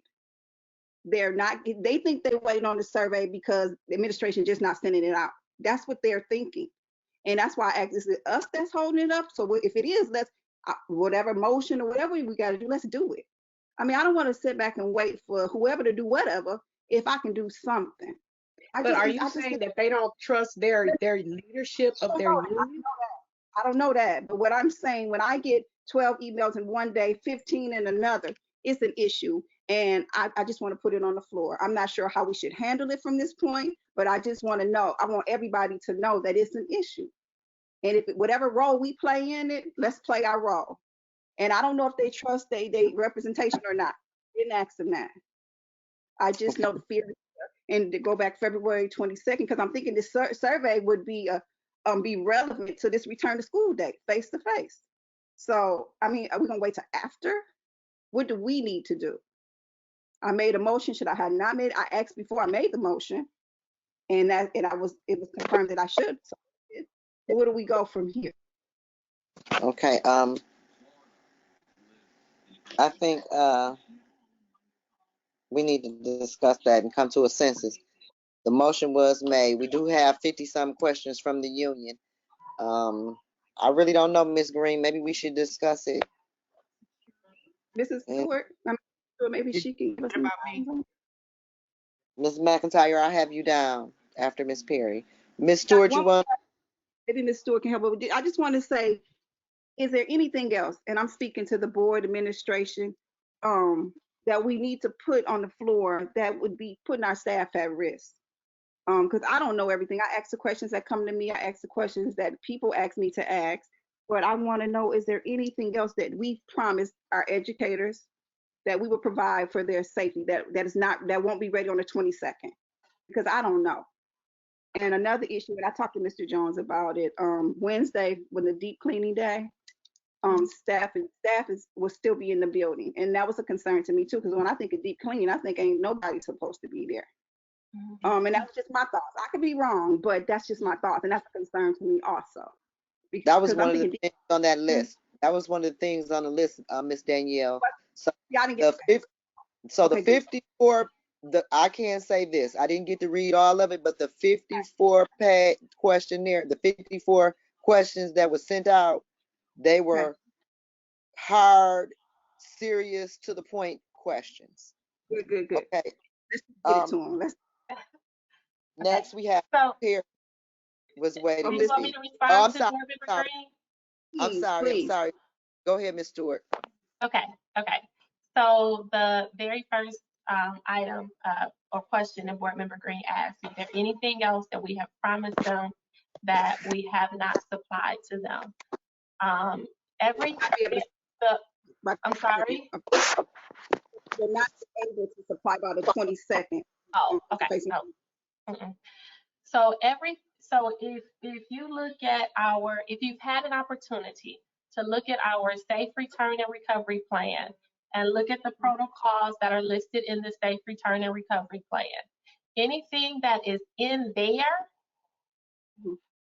we have supplied, because those were the things that we said that we were going to supply in order for us to return safely. So those things have been supplied. Okay. The air purifier is not listed in the safe return and recovery plan, but that was something that we wanted to do in addition as extra support. But everything else that's in the safe return and recovery plan, to this point, we have provided to our buildings. Okay. Your second question was, what was the second question, Board Member Green? Girl, I don't remember what was it. I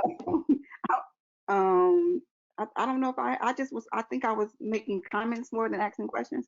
I mean, I don't know what we're motion the surveys out, because if the surveys are ready.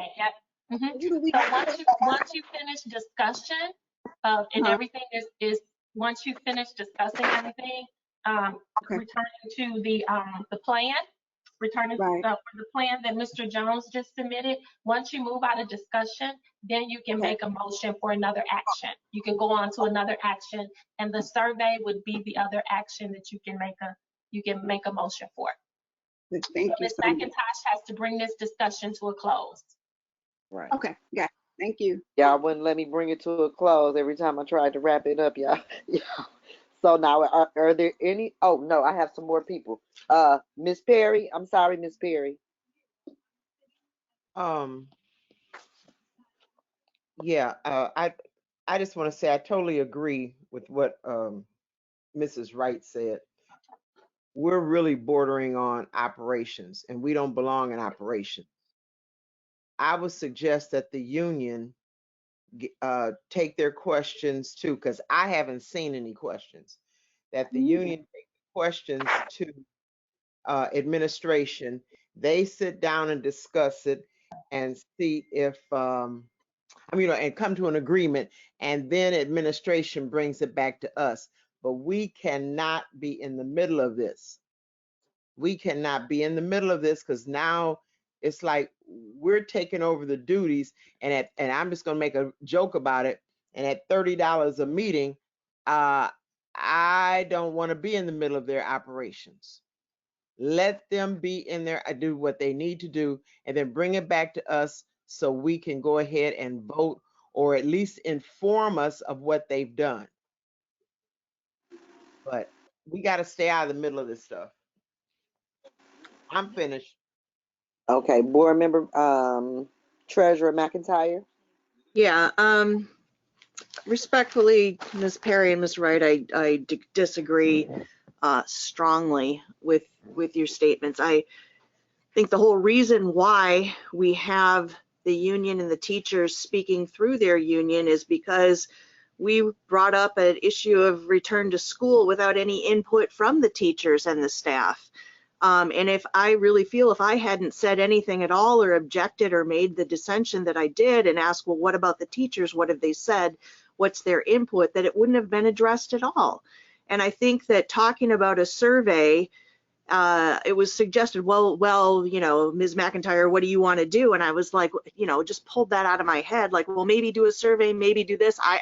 You know, honestly, apart from getting their input in the first place, I was kind of at a loss because it looked like we put the cart before the horse and talked about reopening a school when we're so woefully ill prepared.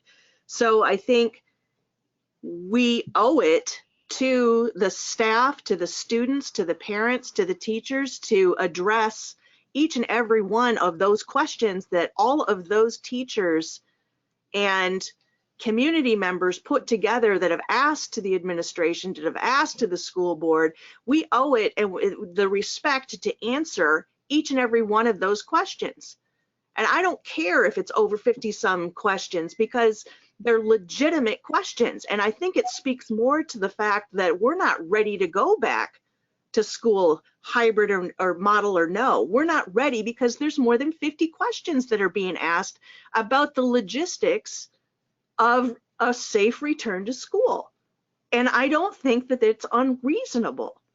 And that being said, I don't really feel like we need to do an additional survey. I think we need to answer those questions. And I think that it's fair. And I also, hang on, I think that the teachers, and I can say that quite a few of them are afraid to speak out. Because I've been getting texts from teachers, some of whom have attached their names, some of whom have contacted me anonymously, who are afraid to speak out for fear of retaliation or for whatever reason it is that they don't feel comfortable saying something, you know, even whether it's in, you know, public comments or, you know, going to the superintendent or even going to their own principal. And I resent the implication that the union they're only just doing what they're supposed to be doing. The union is responding, I think rightfully so, to an issue of trying to open schools without input from the teachers and taking it upon themselves to do the job that I think the school administration should have been doing in the first place. And that I think that's the role of the union to step in when, you know, the needs of the union rank and file aren't being met to, you know, try to remedy that. So that being said, I really feel like we need to answer those questions. That's where I don't feel that making a motion to do a survey is warranted at this point. The other thing that I really wanted to say is that it's been suggested, implied, stated, whatever, by Ms. Perry that we're micromanaging and we no. Wait, Ms. McIntyre. Hold on. Point of order. You keep my name out your mouth. That's Perry, what you do. Oh. Ms. Perry, Ms. Order. Ms. Perry, you heard me tell her order. I know I'm out of order. I know I am. Okay, well, Ms. McIntyre. You better stop that heifer. You better stop her. Hold on, y'all. Order now. Let's get some order. Ms. McIntyre, we got to let Ms. Perry and Ms. Wright, even though you might not agree with them, we have to allow them to have their piece. We can't call one another out, even though we may not agree with each other. Everybody has a right to speak their opinion, right, wrong, or indifferent. So let's let's try not to make it personal, even if we don't agree with one another. And I think Mr. Walker has his hand up trying to get into the discussion. Go ahead, Mr. Walker, you have the floor. Thank you for letting me in. I think tonight's conversation has been definitely very insightful. I just want to say this. I agree with the folks who reviewed the survey that was sent out. I found it very informative and insightful. There were a number of questions that were asked within the survey that I had myself. I'm thinking about specifically like number 45 that dealt with the number of cases or percentages that will cause things to be, shut back down within the school building. With that being said, this past Friday, I had an opportunity, just like I know a number of board members are, walking through schools. I walked through homes in Brownell, and I was pleasantly, surprised by what I saw in terms of the things that were in place. But I was quickly reminded that again, students weren't there, and there were a lot of space to operate between the spaces. The one thing that I will say is I got a chance to talk to a number of teachers, and they weighed in on the topic one way or another. But one teacher really was authentic and vulnerable, and just shared some of her apprehensions about everyone returning at once. She recognized the importance of getting students back as safe as it can, and the strain that distance learning has put on students' achievement. However, again, she was authentic in her conversations about again bringing everybody back at once. I put my trust in the teachers union and the administration to come together about the plan. But again, I just find it insightful to get that feedback from the teachers about what's going on. So I just wanted to mention that. Okay, thank you. Are there any other questions or comments as it pertains to what we're discussing? Seeing there are none further, can we please get Ms. Keanu in here so she can give us the information she's trying to share with us? Is Ms. Keanu still available?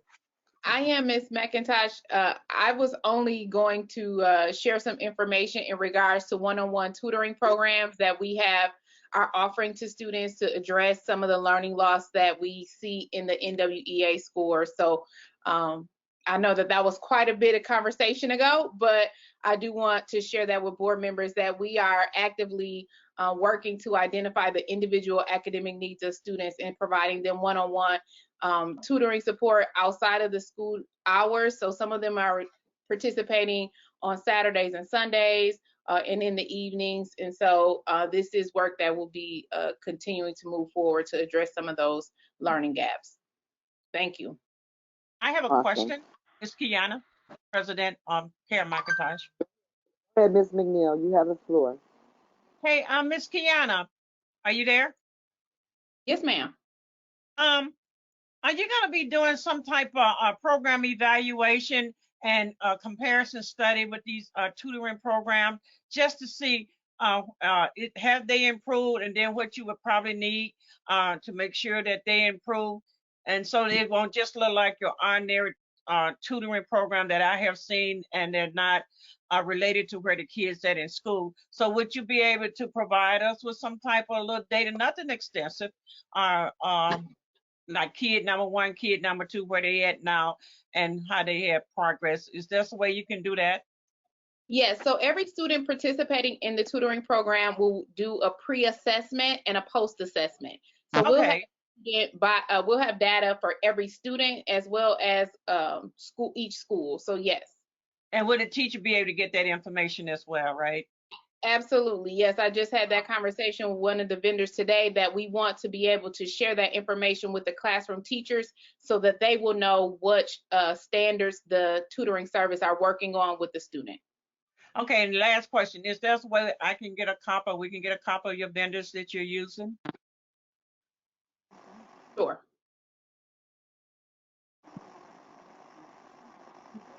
Did you hear me? Okay. She said sure. Oh, okay. Thanks, Ms. Kiana. Is that all the questions from Ms. Kiana? Is that it? Okay. Seeing there are no other questions. Thank you, Ms. Kiana. Thank you, Mr. Jones. Stephen, do we have any community members that wish to comment about the plan?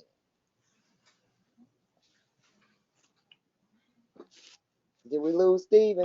Sorry, I am here. I have, my little one is watching. I do have several comments throughout that conversation.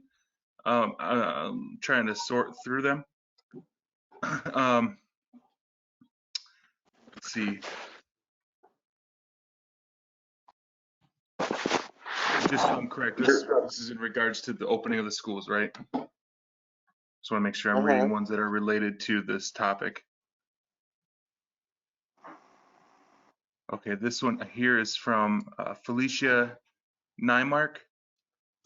Good evening. My name is Felicia Nymark, 1285 Brenner Pass, Clio, Michigan, and I am a staff member at DTM. I noticed when Superintendent Stewart mentioned the status of air conditioning units by Johnson Controls, did not include Durant-Turry-Mott. At one point, our building was going to have updates made by an outside funding source, pardon me, but do not know the status of that.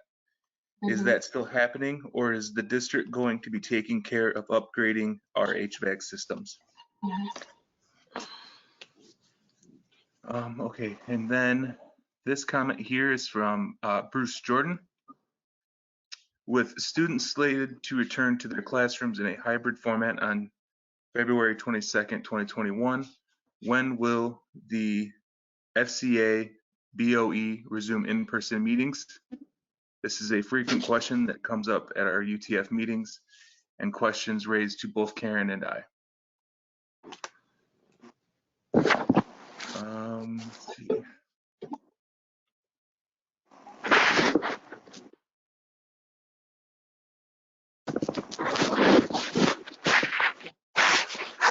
The next comment is from Brittany Giles. The comment reads, if our scholars go to school and within a month or so we change our mind and want to go back to all virtual, is that an option, or do we have to finish the year hybrid? Second question, are we still year-long, or are we going back to having an extended summer break?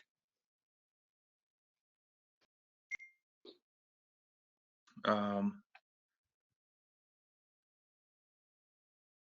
comments.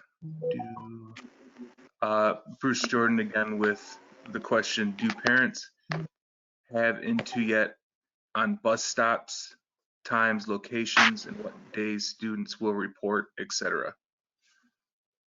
I believe it meant to say, do parents have info yet on bus stops, times, locations, and what days students will report?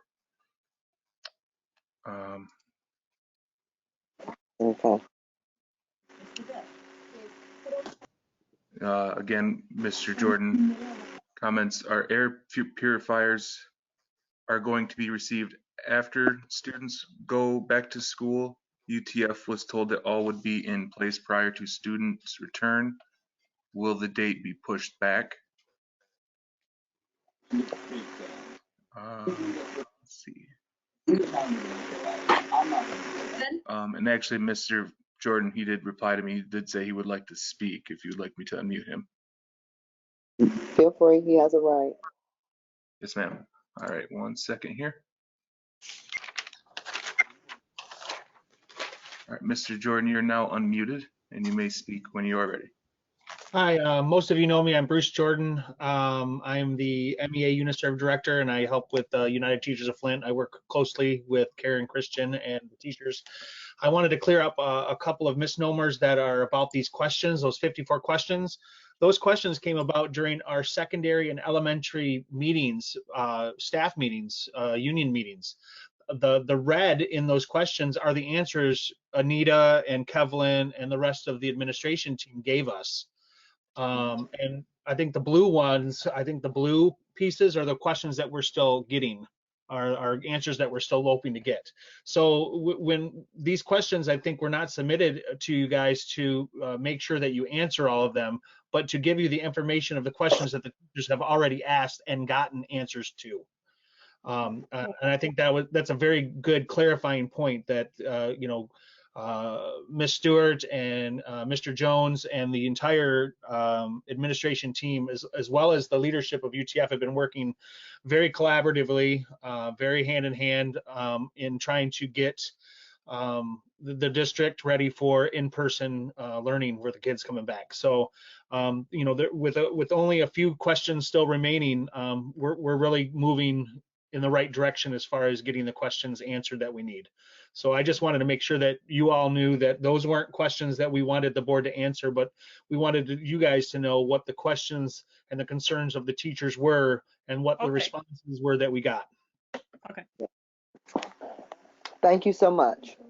Yep, thank you. I also do have another speaker, Okay. Ms. McIntosh. This is Keyshawn Wade. And let me just locate him real quick.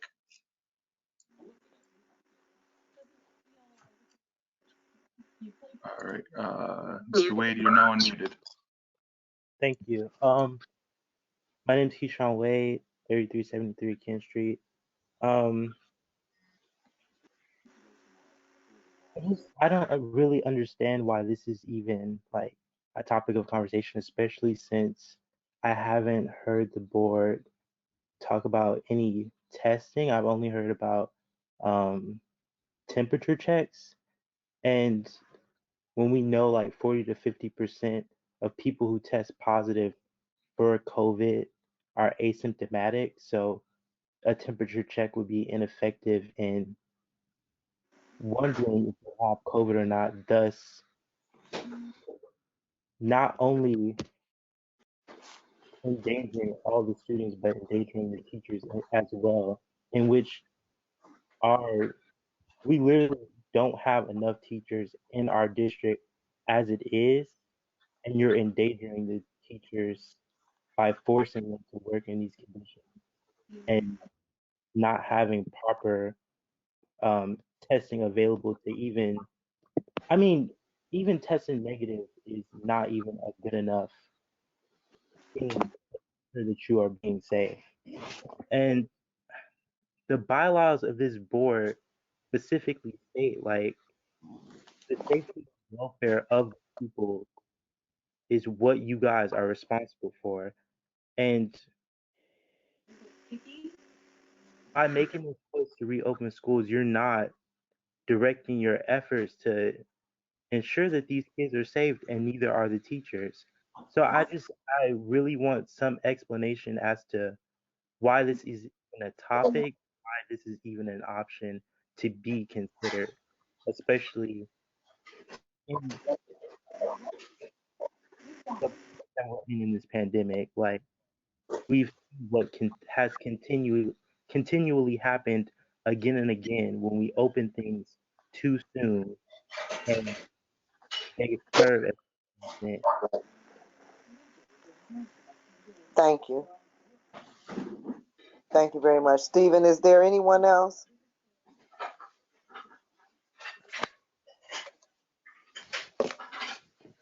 Sorry, I do have one more comment written submitted. Is written? Yes, ma'am. Okay, thank you. This is from Taisha Cox. Okay. Question reads, staff member, when will teachers receive hand sanitizer, disinfecting wipes, and additional masks for their classrooms? That's the end of their question. Okay.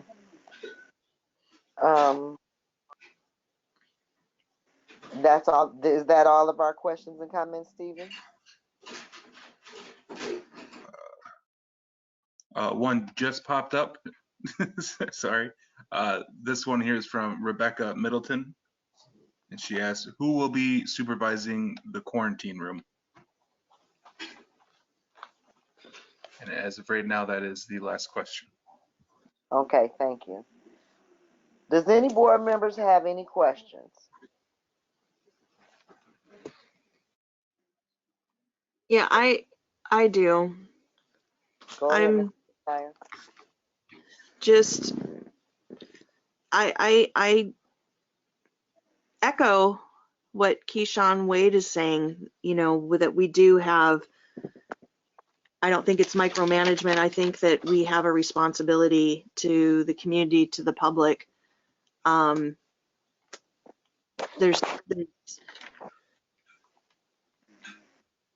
This is our business. this. This is what we're charged with doing. And I really feel like the board, as it's been, that we need a new way. We need a new way of doing things. And I think we've got to do something drastic, and we've got to do it soon. And I really think we need to do more listening to teachers, to students, to parents, to community members, and listen and take to heart what they have to say and have more discussions, and not just Robert rules our way through these decisions so quickly. And as we're doing it, to indicate, to give some kind of indication that we are paying attention and that we are listening, because we haven't been for so long. I'm so concerned about going back and jeopardizing our health and safety of the community. And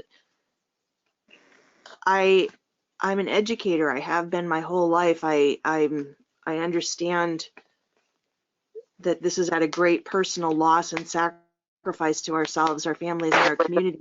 We need to have in-person education. I firmly, but like I've got 2 high school students myself. This is a terrible, terrible time, and they're calling this generation the lost generation. But I'd rather have my kids home doing virtual learning than sick or dead. And my question is, I just don't understand where the care and concern is. It just doesn't. I'm just bewildered at like why we're not. I don't know. So, All right, Miss. Please, like, just show some additional concern, empathy, compassion, something, because I'm getting nothing at this point. So thank you. Miss Green. And for me, this survey we keep talking about, if we're going to take the results of this survey seriously, we have to get them out and get the results and look at them before they return to school. We don't have enough time for that. So in my mind, in my opinion, the February 22nd date no longer works for me. Like I said, if we seriously want to consider what the staff is feeling or what they're concerned about, there's no way that we could go back February 22nd when we haven't even got a survey out to look at the results on the concerns of the staff. It makes no sense. So for me, again, I voted for in-person learning again because I've talked to teachers who are anxious to go back. I've talked to families who are anxious to go back. But we promised them certain things to be safe or to feel safe. And if somebody's asking for wipe and sanitizer, I'm very concerned. Very concerned. That's all for me, unless it's time for me to make my motion. I have one thing to say, if it's okay. Can you hear me? Yes, go ahead, Miss And Amelia. I'm just going to put this out here for Superintendent Needham. Keep in mind that I know one school, all the teachers, most of them is going to be taking their second vaccination Saturday. And we know that normally take a 48-hour turnaround. And that, are you concerned about Monday that we might have a teacher shortage if that result in that delay? Because you know their second shot normally kind of knocks you out about 48 hours. And so do we have something in place? Because you have our teachers, you don't have many guest teachers because you treat them so bad they don't want to come back. So do we have something in place? Board Member McNeil, you are correct. Normally when you take your second shot, you could have a reaction within 24 or 48 hours. I guess I don't want to say positive thing because it's not a positive thing, but the positive thing for us is that most of the vaccinations are taking place on a Friday, which gives staff Saturday and Sunday to recover and be able to come back to work on Monday. We have been working with our staff through this process of having to leave the building to go and get their vaccination. We've been working with each other collaboratively to cover for each other. And if so, we have a situation where a staff member is down more than the 48 hours. We are ready to pull together and work together to support that staff member so that the instruction for those scholars can continue on without a hiccup. So Eileen Tomasi, our health coordinator, has done a remarkable job of informing us of what could potentially happen so that we can be prepared for any of those possibilities. But we have been able to do the vaccine on Friday so that if staff are down the 48 hours, they have Saturday, Sunday to recover. But we are prepared if so. We have staff members who are going to who may be impacted longer. Also, Ms. Murphy and HR has built in building subs for each building. Some buildings have 2 building subs, some buildings have 3, and some buildings have 4, depending on their size. And so those building subs that are built in, they will be at each building every single day for situations such as this. If we do have a staff member who's out, then that building sub can go in and take over that classroom. So we know that potentially we could have possibilities of, someone being out sick. The building sub can cover for that. The possibility of after someone takes their second vaccination, they could be out for 48 or maybe a little bit longer. The building subs will be able to cover for that. And so we have built in building subs to support Board Member Ellis McNeil. Thank you. You're welcome. And Board Member Green, the sanitizer and wipes, I don't understand that situation because the district has a large quantity of sanitizers, wipes, and masks, and we are storing those things over at Northwestern. The classrooms are supposed to already be stocked. And then we also have additional supplies over at Northwestern so that once a person starts getting low, a staff member starts getting low, all they have to do is put it in School Dude. School Dude automatically goes to Mr. Chapman, and Mr. Chapman will get whatever it is that they're going low on to that teacher. And so I've made note of the teacher who asked, the staff member who asked about sanitizer and wipes, so I can figure out why this person isn't already stocked with what he or she needs, because every classroom is supposed to already be stocked with hand sanitizers, wipes. Every school building is supposed to already be stocked with masks. And if they're low, staff have already been informed to put it in School Dude so Mr. Chapman can get it over to them. So I just wanted to just make a comment about that. We have an abundance over at Northwestern. Superintendent Stewart, what about at Potter School? They have the restroom inside of the classroom, and it's been stated that they was told that they would not be sanitized on a regular basis because of kids in class, and I think that's just not right. That because the restroom are on the inside, and the maintenance person will have to come in and sanitize according to the guideline. But my understanding that they've been told that that would be done at the end of the day.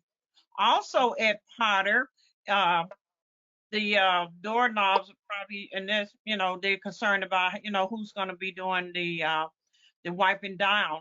And if the Potter School classrooms are pretty small, I can see a teacher on those certain days having 5 or 6 kids. When you got trying to space 12 15 kids apart for social distance. And I think what's probably going to happen, there's some of these classrooms these teachers have, because they have years accumulation of stuff, that we're going to probably have to dump those classrooms a little bit just to have that space. But that's the question is about that room. Why, if they're not being seen, because they're on the inside of the classroom? So what was shared was that CSM does not want to go into the classroom and interrupt instruction. And so if the students are in the classroom and the teacher is instructing, then CSM would not go into the classroom to disturb instruction.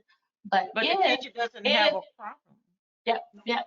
But if the students were not in the classroom, say for example, they went outside. I know it's cold outside, but I'm using that's an example. They went outside for recess, or they went to the gym, or they went to music class, or I know a lot of classes, they have restrooms that are out in the hallway. So if they went out in the hallway and they were lined up in the hallway to use the restroom, if the class is empty and they're not providing instruction, then CSM could go into the classroom and sanitize if the kids are not in there. So it may be just a situation of us coordinating the breaks or the recess or things of that nature in the school building, so that CSM can go in there when the kids are not in the classroom. And I think what CRSM have to realize, the virus does not respect your opinions or anything. The virus doesn't move like that. The virus is what it is. And I don't think it's gonna, I'd rather have that child look up and look back down, but after a while, they don't even look anymore. So we have to give our scholars a little bit more intelligent than what we're saying. They're a scholar. So at first time, they probably look, but after they see this is a repetition of thing, they're not gonna look. But we don't have the luxury to tell the virus that we're not gonna clean you today, but the virus doesn't care, if that makes any sense, that we have to take every precautionary step that we take. And I know it's inconvenience, but just for this period, I think I'll listen to the president, and we got a few more months to go. That we can just, put our heads together and be a little inconvenienced. But the cleaning company doesn't even have the luxury to say what's inconvenient. Let that teacher make that call. Don't you think so? Give it a try, and then let the teacher make that call. Because the bathrooms have to be clean. Is there any other comments by board members? Okay, next. Okay, go ahead. You're muted, Miss Green. You're muted. Okay. As far as the temperatures, if I'm understanding correctly, if I'm not, please correct me. As staff and students come to the building, their temperatures will be checked. Is that what we're doing? Yes, ma'am. It was, I wasn't able to see the video, and I wanted you to be able to see the video so that you can see, so you and the public can see the little temperature check kiosk. It is at every entrance that staff and students will be utilizing. And so as they walk in the door, they have to stop at the kiosk and have their temperature checked. And it will tell you if your temperature is normal, if your temperature is elevated. If you don't have a mask on, it will say stop, mask required. Oh, good. Okay. Oh, that's good. And thank you for come in. Oh, I'm sorry. Go ahead. Hold on, let me finish. I just want to thank you for sending me this, because I didn't have these questions at all. But a lot of questions that that were sent to me from people who work in the schools, they're being answered in this, and I appreciate that. But with that being said, it seems like we don't. So is this considered the survey? It's already complete. Just so is it another survey that we're going to do? No, that's. Excuse me if you don't mind. That we were intending to do the survey, but before we could do the survey, these questions were sent to us and had went through the union already, and a lot of the questions are duplicate or replicated of the concerns that the teachers had, and a lot of us So Right. it would be like answering them twice. But if that is the pleasure of the board, then it is 7 of us. So we have to work together as a unit. However, it would probably be some of the basically the same questions that they've already addressed and administration has answered for them. It's a few that need to still be addressed, and I'm sure administration is working on it. But it would be like double work for everybody, because my suggestion would have been, if we would have made the motion, is if the administration distributes the questions, then allow the union to pick them up so the teachers don't feel pressured or intimidated or afraid to speak out and be honest about what their concerns were. But it already went like that, so that's why. But Okay. like I said, it's up to the board. It's the pleasure of the entire board. So. Because the gentleman that spoke, he said there's some questions on here that have not been answered. I think he said like 5. So we do have, okay. So we do have some that still need to be answered. But yeah, it's mind-boggling to me that the administration feel like, oh yeah, we're ready to go. Teachers feel completely opposite. You know what I'm saying? It's like, I'm not sure what exactly makes us feel this way as administration. Then the teachers and staff, they're like, you know what I'm saying? It's something being missed. I just don't. Once I read this, because like I said, I just got it. I didn't get it before. It'll provide some clarity for me, but mind-boggling to me. That's it for me. Okay. I got 15 questions that each parent is asking. Can parents come into the school and especially on their kids' first day, are you allowing parents into the school at any point, during this pandemic? So is parents, Miss Anita, is parents allowed to come into the school? Especially when they're dropping their kindergartens off, parents wants to make sure themselves. So are they allowed to come into the school? So there's a two-part answer to your question. Okay. So we understand the first day. We so get the first day, and we understand the first day. But we are also trying to limit the footprint of people within our building. And so buildings have been working with their staff so that, beyond their child's first day, there will be support staff in the building ready to receive the kids as the parents drop them off, so that we can limit the footprint in the building. Once again, we understand the first day because we know that parents want to see, because parents, they haven't been in our school at all this year, right? And they want to see where their child's class is and what their child's class look like. So we're going to work with our parents on the first day of school, on their child's first day, let's put it that way, on their child's first day, because February 22nd might not be their child's first day. So we're going to work with the parent or guardian on their child's first day. After their child's first day, we are asking parents and guardians to work with us, because we want to limit the footprint in our building and the number of people in our building. So after that, we're asking that they drop them off at the front door to a support staff or to a teacher who will be ready to receive them and take them to their classrooms. We're also asking that if they're coming to the building, to pick up their child because their child has a medical appointment or because they have to leave early, we so understand that. Outside of that, we're asking them to make an appointment so that once again, we can limit the footprint of our parents that are in the building.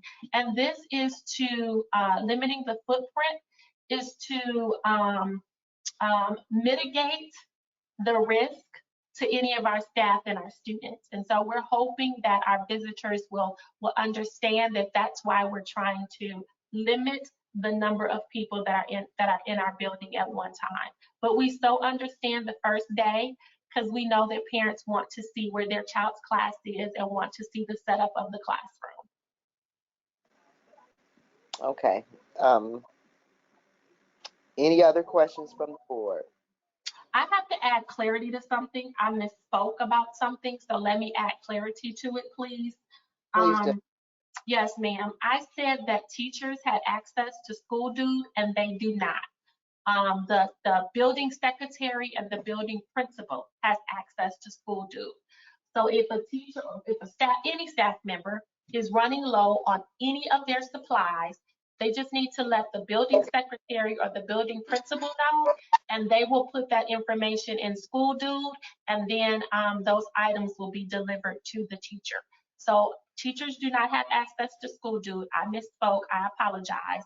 The secretary and the building principal are the only two that have access to School Dude. So if a staff member starts running low, just let the secretary or the principal know, and he or she will put that information in School Dude, and then the supplies will be delivered to the staff member. Okay, awesome. And you absolutely did the right thing, Superintendent. If you realize you made a mistake, then be honest about it. And stuff happens. You get tangled up. It's a lot of information that we have to keep up with. So I appreciate that. Are there any other comments from our board? I just got one quick one. Go sorry. right. Mr. Walker and then Ms. Green. All right. And Superintendent Stewart, this is for you. So I know if we stick with the plan for February 22nd for the kids to return to a hybrid system, the kids and the parents have a chance to opt in or opt out and remain virtual. I had a question as it relates to the teachers, specifically with teachers with extenuating circumstances at home with maybe a loved one. Are there any special accommodations or teachers who are facing some health challenges as well that has been made for them? So we still have to follow the ADA guidelines. The ADA guidelines pertain to medical conditions. And so if a staff member has a medical condition okay, so before I say medical condition, let me back up, okay? I know this is going to get confusing, but I have to say it. And every time I say it, I tell staff, I was talking to the union today, and I said, okay, you have to hear me out. We do not have remote work. We no longer have remote work as it was in March, from March to up until January. We no longer have remote work. However, ADA guidelines state if you have a medical condition, you submit your medical condition to HR. HR has to consider alternate work schedules, right? So they go through their list of, okay, this person has this medical condition. Can we offer this alternate work schedule? Can we offer this? Can we give them this? Can we give them that? So they have to go through the list of things that they can give them.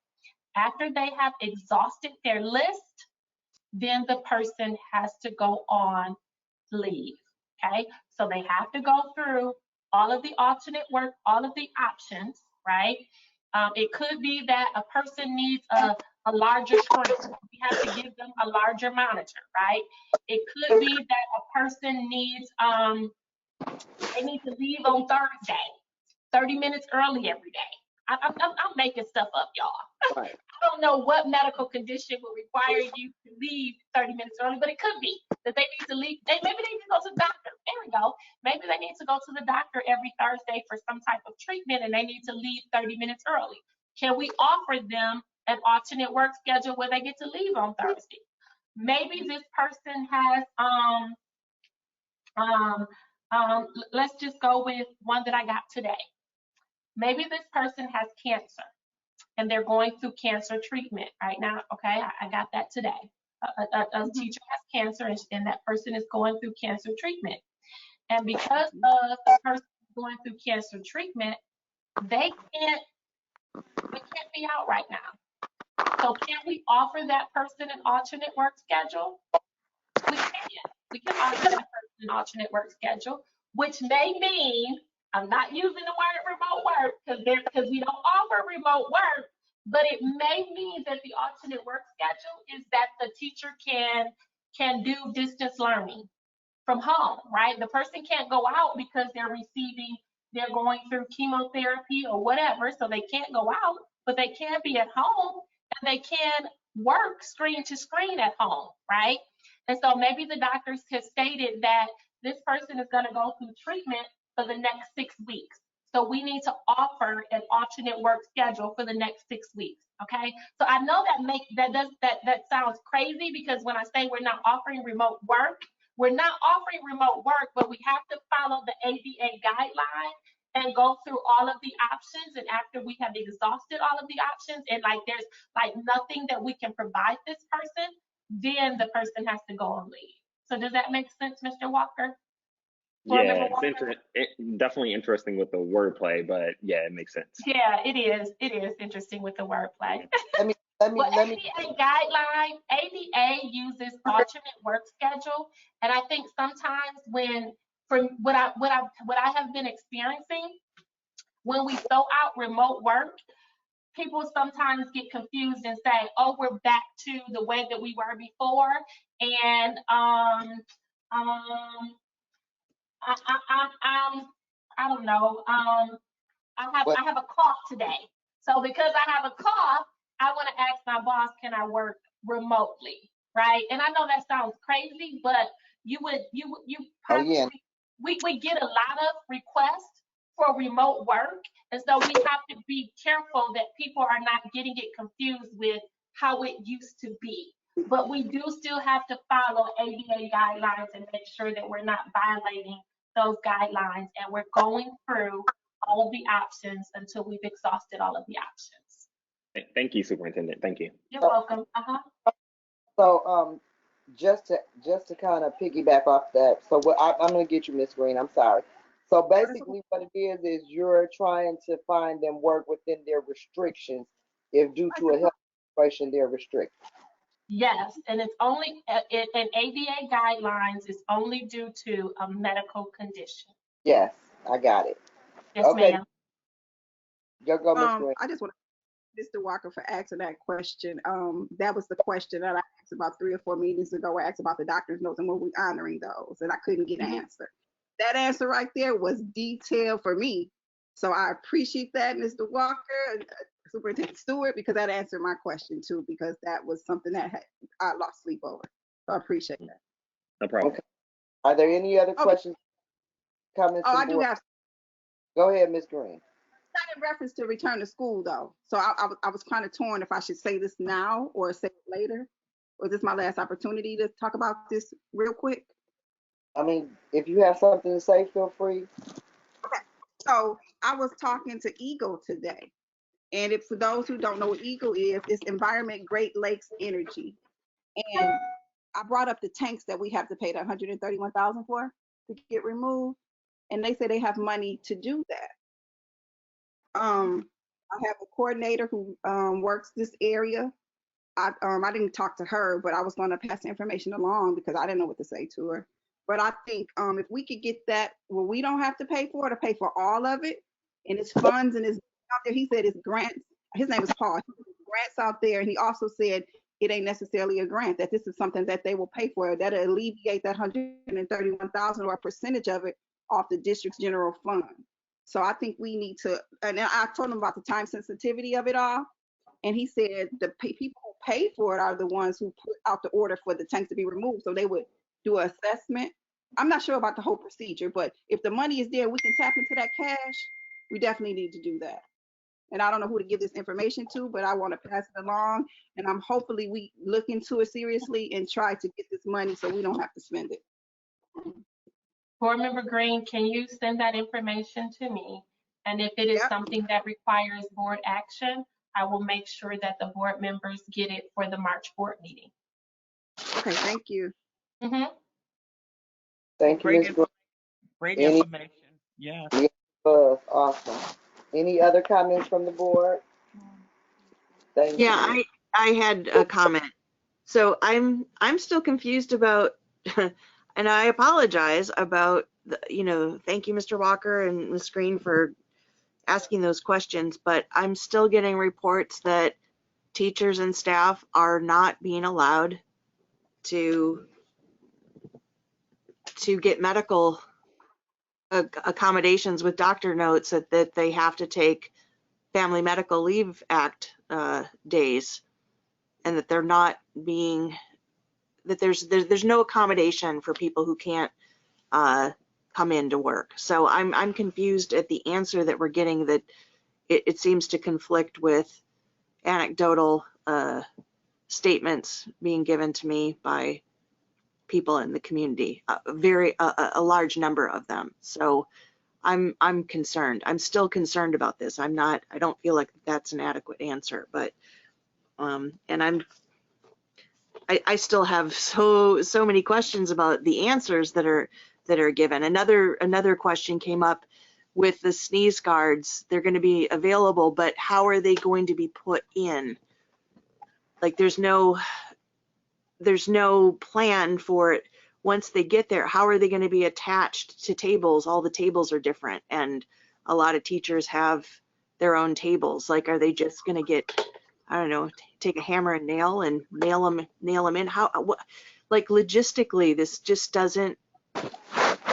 The answers to the questions are just bringing up more questions, is what I'm saying. And it's just, I'm not. This hasn't relieved my mind at all. It's just made me more concerned. Thank you, Ms. Treasurer McIntyre. Is there any other questions or comments from board members? Seeing there are none, we will move on to item number 26.4, comparative membership reports from January 29, 2021. In your packet, the comparative membership report for January 29, 2021 should be in there. You can find that on page 216. Do any board members have any questions as it pertains to this report? And I'll give you a minute to get there. I don't know, well, if you guys had a chance to look at it. On page 216.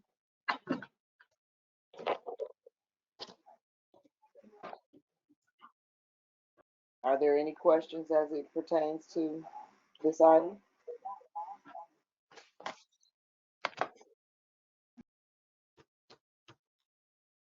Okay.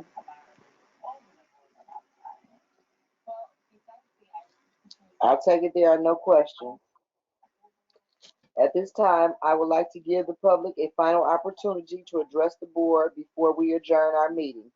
Stephen, please check to let me know if anyone wishes to speak at this time.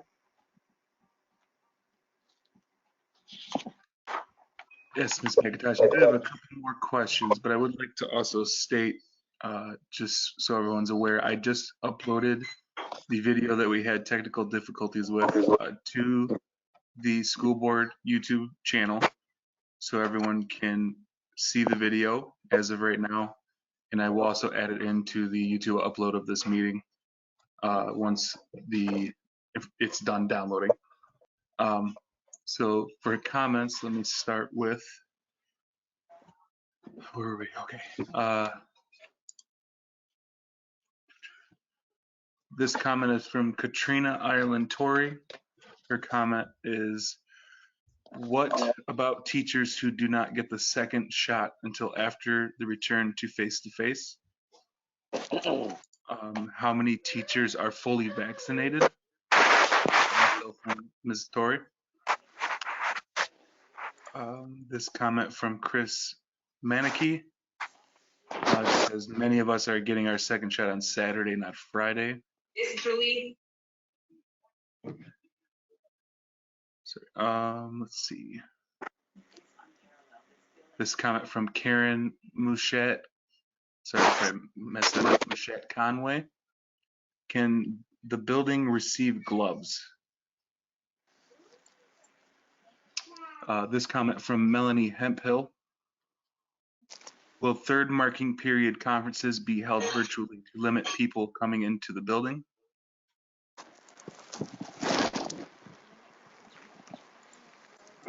This comment from Katrina Ireland Torrey. I have a special education daughter learning remotely and a mom who was dying of cancer. I asked to teach remotely because there were no kids in the building. I was told no.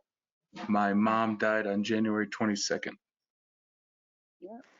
And then from this Ms. Torrey again, if air purifiers aren't necessary, why does the admin building have them?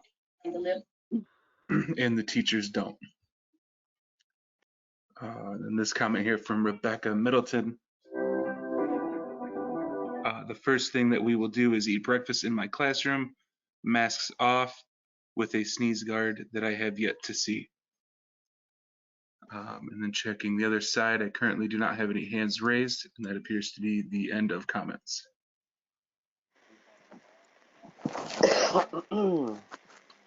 Okay. Before we adjourn, would any board members like to make comments? I got something to say. Go ahead, Ms. Green. Just hearing that comment about somebody's mother dying from this COVID thing, and I know I've heard everybody, and I say the teachers, the staff, administration, February 22nd. I've said how I feel about pushing it back, and I still feel that way, but I'm thinking I'm not being heard. I'm not loud enough. I don't know if I need to cuss somebody out, whatever I got to do. So with that being said, what do I need to do to get the consensus of the board? Do I need to put President McIntosh? What do I need to do? Because to me, this, what is it, Westwood Heights had to push their date back to?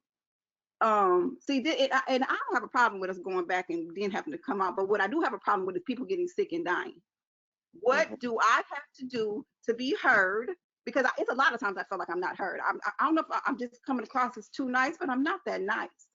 I just need to know, do I need to make a motion? Because I want to get the consensus of the board. I mean, it's only four of us left on here. What is it, 4 or 5 of them? Five of us left on here. What do I need to do so we can reconsider this February 22nd date? Here. What I Wait a minute. Hold on. Miss McNeil, go ahead. Miss McNeil's hand is up. Then Laura. You know, I want you guys to hear me closely, hear me clearly. My granddaughter's in school, was in school. She caught the COVID. And I mean, she caught it bad. It's to the point that when she cut her finger the other day, she passed out. That's how bad her COVID is. When we start talking about going back to school and people are just not quite ready, we're creating another law of unintended consequence. I could care less about what anybody think about me or what you say, but when it comes to these parents and these teachers and these kids, we're gonna have 6 kids coming into the school sick. My granddaughter did not have a temperature, but she had the COVID. We're talking about kids that have been isolated. Now we're going to bring them into a populated area, and we are not even talking about the what if. I would recommend, personally speaking, if I can say one person, my daughter just got it, trying to raise 2 kids on Zoom and trying to save the other one from getting it.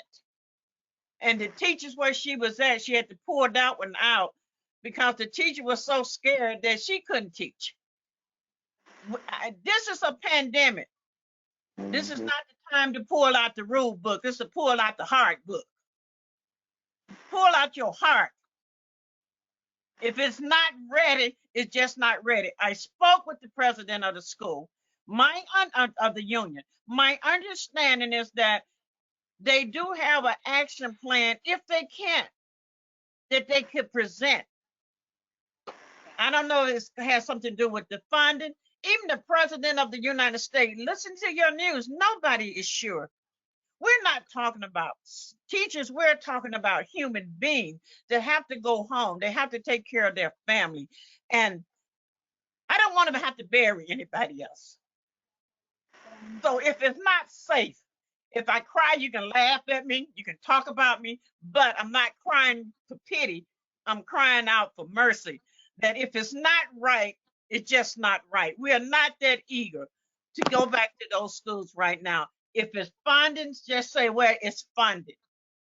But don't just push it out there like it's something have to be done when there's another ulterior motive. If you don't have kids, you don't understand it. But if you have somebody that you had to say goodbye, and I'm worried about this 15-year-old granddaughter who went out Sunday, just went completely out, all because she cut her hair. This COVID, operates different. We don't even know how it comes.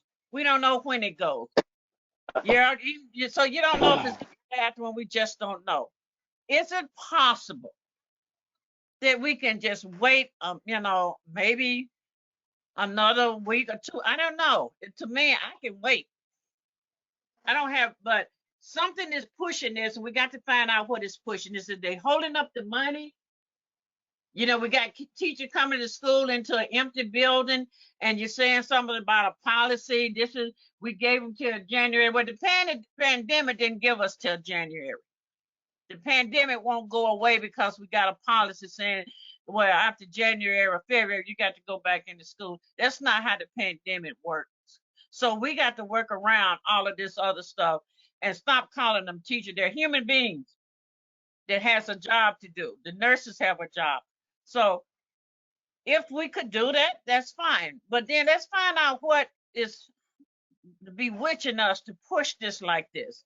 Look at them 54 questions. That the teacher don't want to teach. They're afraid. I got 2 or 3 teachers down in Detroit. They're my family members. He's surviving cancer, but he got to go back in that classroom because he has to work. That's right. So let's think about what we're doing. And then maybe we can get this superintendent to tie in on it. What is the reason that we have to do February 22nd? Superintendent Stewart, is there anything you want to add to this discussion?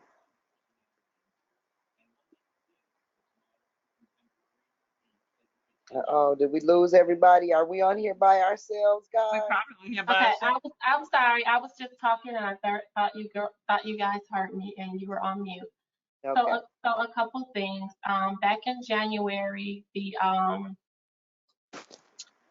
governor and MDHHS made a announcement about about the option about us having a face-to-face option by March 1st. And so when that announcement was made in January, we began making plans to meet the March 1st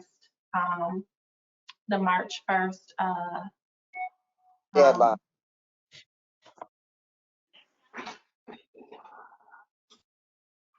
The March 1st date. And we had always said that when we brought our students back to school, we would look for a good transitional period, whether it be after the marking period, after the semester, or after a break. This week, all of our kids are on winter break. And so with all of our kids being on winter break, we thought that a good transition would be right after winter break, which is February 22nd, which is still before the date that was provided in January, which is still before the March 1st date. So that's where the February 22nd date came from, and us planning and how can we make this happen before the date of March 1st. Okay. May I ask a question? Go ahead, Ms. Perry. Has the federal government changed their mind? Because they had said we had all schools in this country have to be back in by March 1st, or we will lose our federal funding. We can't afford to lose our federal funding. Because if we lose that, we just have to close the district down and let the ISD go ahead and take it over. So we've got to keep that in mind also. But we do have a week, don't we, until March the 1st, Ms. Perry? Yes, and but I was just making a statement. Yeah, that's what I was saying. Yeah, that's what I'm saying. Could we just everybody take a break, breathe this week, the 22nd, if that's possible, and so we can get our thoughts and themselves together and give opportunity for them to put the shield guards up and see what we do have and don't have. We need about a week gap, don't you guys think so? Whatever we can get, yeah. Yes, ma'am. Yeah, absolutely. and that way we can kind of look at, and then it's give us an opportunity. Because of the snow, we couldn't do our walkthrough through the school, and we give you a week to get your guards and everything through, and then we can walk through and check things out. Because the public is relying upon the board to tell them actual truth and facts. And I think we owe them that as a community. That's why they voted for us. If it's possible, could we and be ready to go to school March the 1st? Because we're trying to save our public school, we're trying to save our family. The pandemic is nobody's fault, but we do want to make the best safe decision that we can make. So I would just recommend, if it's possible, on March the 1st to give all our supplies to be in here, and then we can check ourselves to see what's what. And I still would like to do the walkthrough through all the school, but the weather just did not permit that this week. So board member Ellis McNeil, your recommendation is to make a motion to move it to March 1st. Is that your recommendation, Ellis McNeil? Yes, Ms. Vera's right. I did hear March the 1st. We don't want to lose our funding, but we also, I think we needed that. That's my recommendation. Okay. So, board president, I'm not trying to take over for you. I got it for you. Okay. There's a motion on the floor to move our return to. Before we make the motion, because when I said what I said, I didn't put a date on it because I don't know if we need to put a date on it. So I'm not just yeah. You said. Hold on. I just asked, what do I have to get it pushed back? Not in a date, because I think if we put a date on it, I mean, we might get we don't know what's going to happen when March 1st get here. I think we need to still push it back as I requested. Well, it wasn't in a motion. Well, the thing is, you had stepped away when Miss Perry was explaining it. We lose. Oh, did you hear? Because March 1st. Yeah. Because March 1st to get our government funding, which we have to operate. The date is March 1st. Now, if it's not feasible and the government say don't return, then don't return. But if we don't go back, who's going to fund the district? But this is what I don't know if March 1st. I'm not speaking to you, Miss Green. I'm just saying, if the government says March 1st is our date, we have to at least try to target that date to get our funding, I would think. But I don't know. When I got the email from the governor's office, I don't remember exactly, but when I got it, it didn't say that we have to return March 1st. And I don't know if Mrs. Perry was 100% sure, but it sounded like she just threw it out there because she was wondering, or she was, I'm not sure, because I don't know, I just gathered that. It didn't come from the state of Michigan. It came from the federal government. It came out of Washington. Right. And that's Washington is going to hold up our federal funding. I heard that, but I'm asking you, is that March 1st date certain that you said you received? Okay. Yeah. Okay. Yeah. I understand. Unless something has changed, they said March 1st, they must be in school or you will lose your federal funding.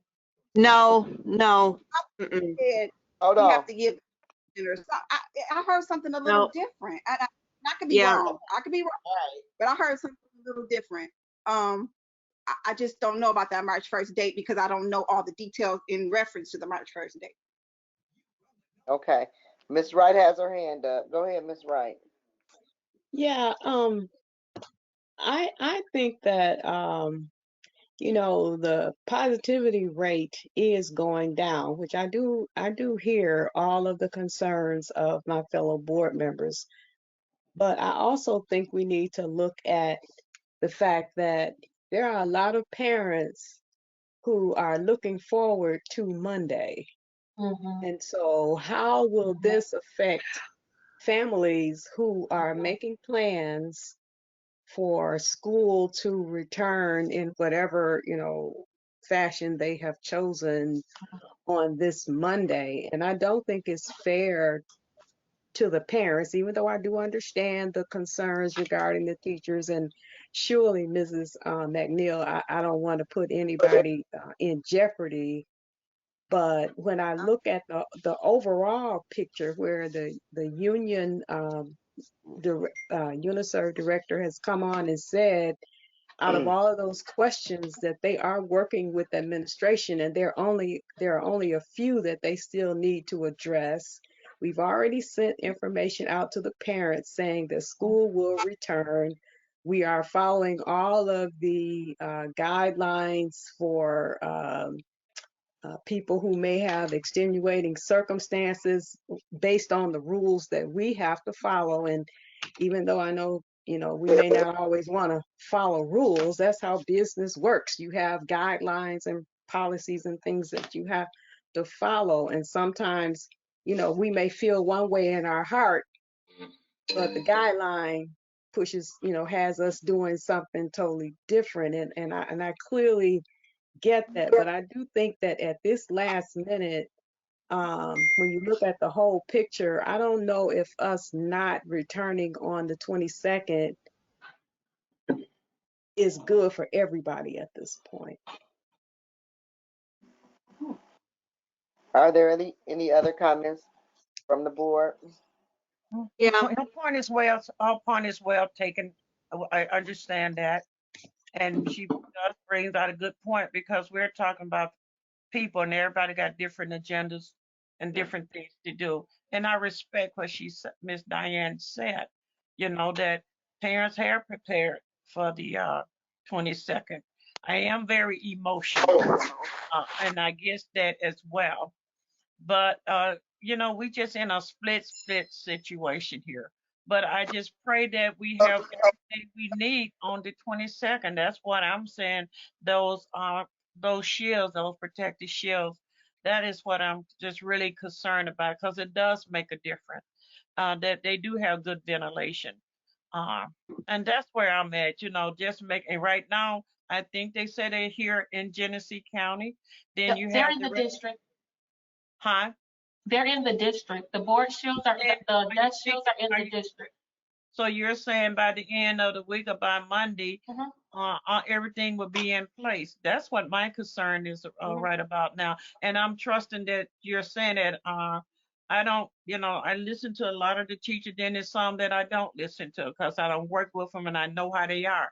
And so some of them I listen to, but those that I have listened to that I have went out and talked with, they're concerned about the sneeze shield. They're not complaining about too much of anything else.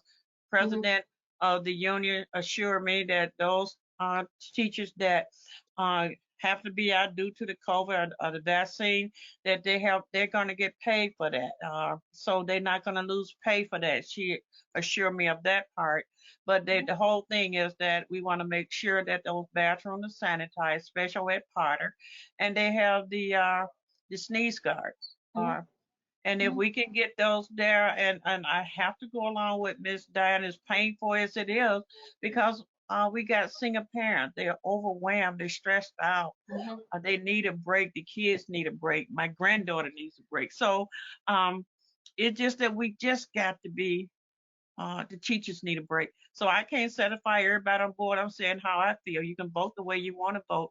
It's not going to change my feelings towards you. I'm going to respect you. But if you ever had to put a loved one down, you can see where I'm coming from. But we just need to go ahead and do what we got to do. So I just want to add clarity, board member Ellis McNeil. The sneeze guards are in the district. They are at Northwestern, and they will go out. They will start going out to buildings tomorrow morning, being placed in classrooms. So the sneeze guards are in the district, and they're at Northwestern.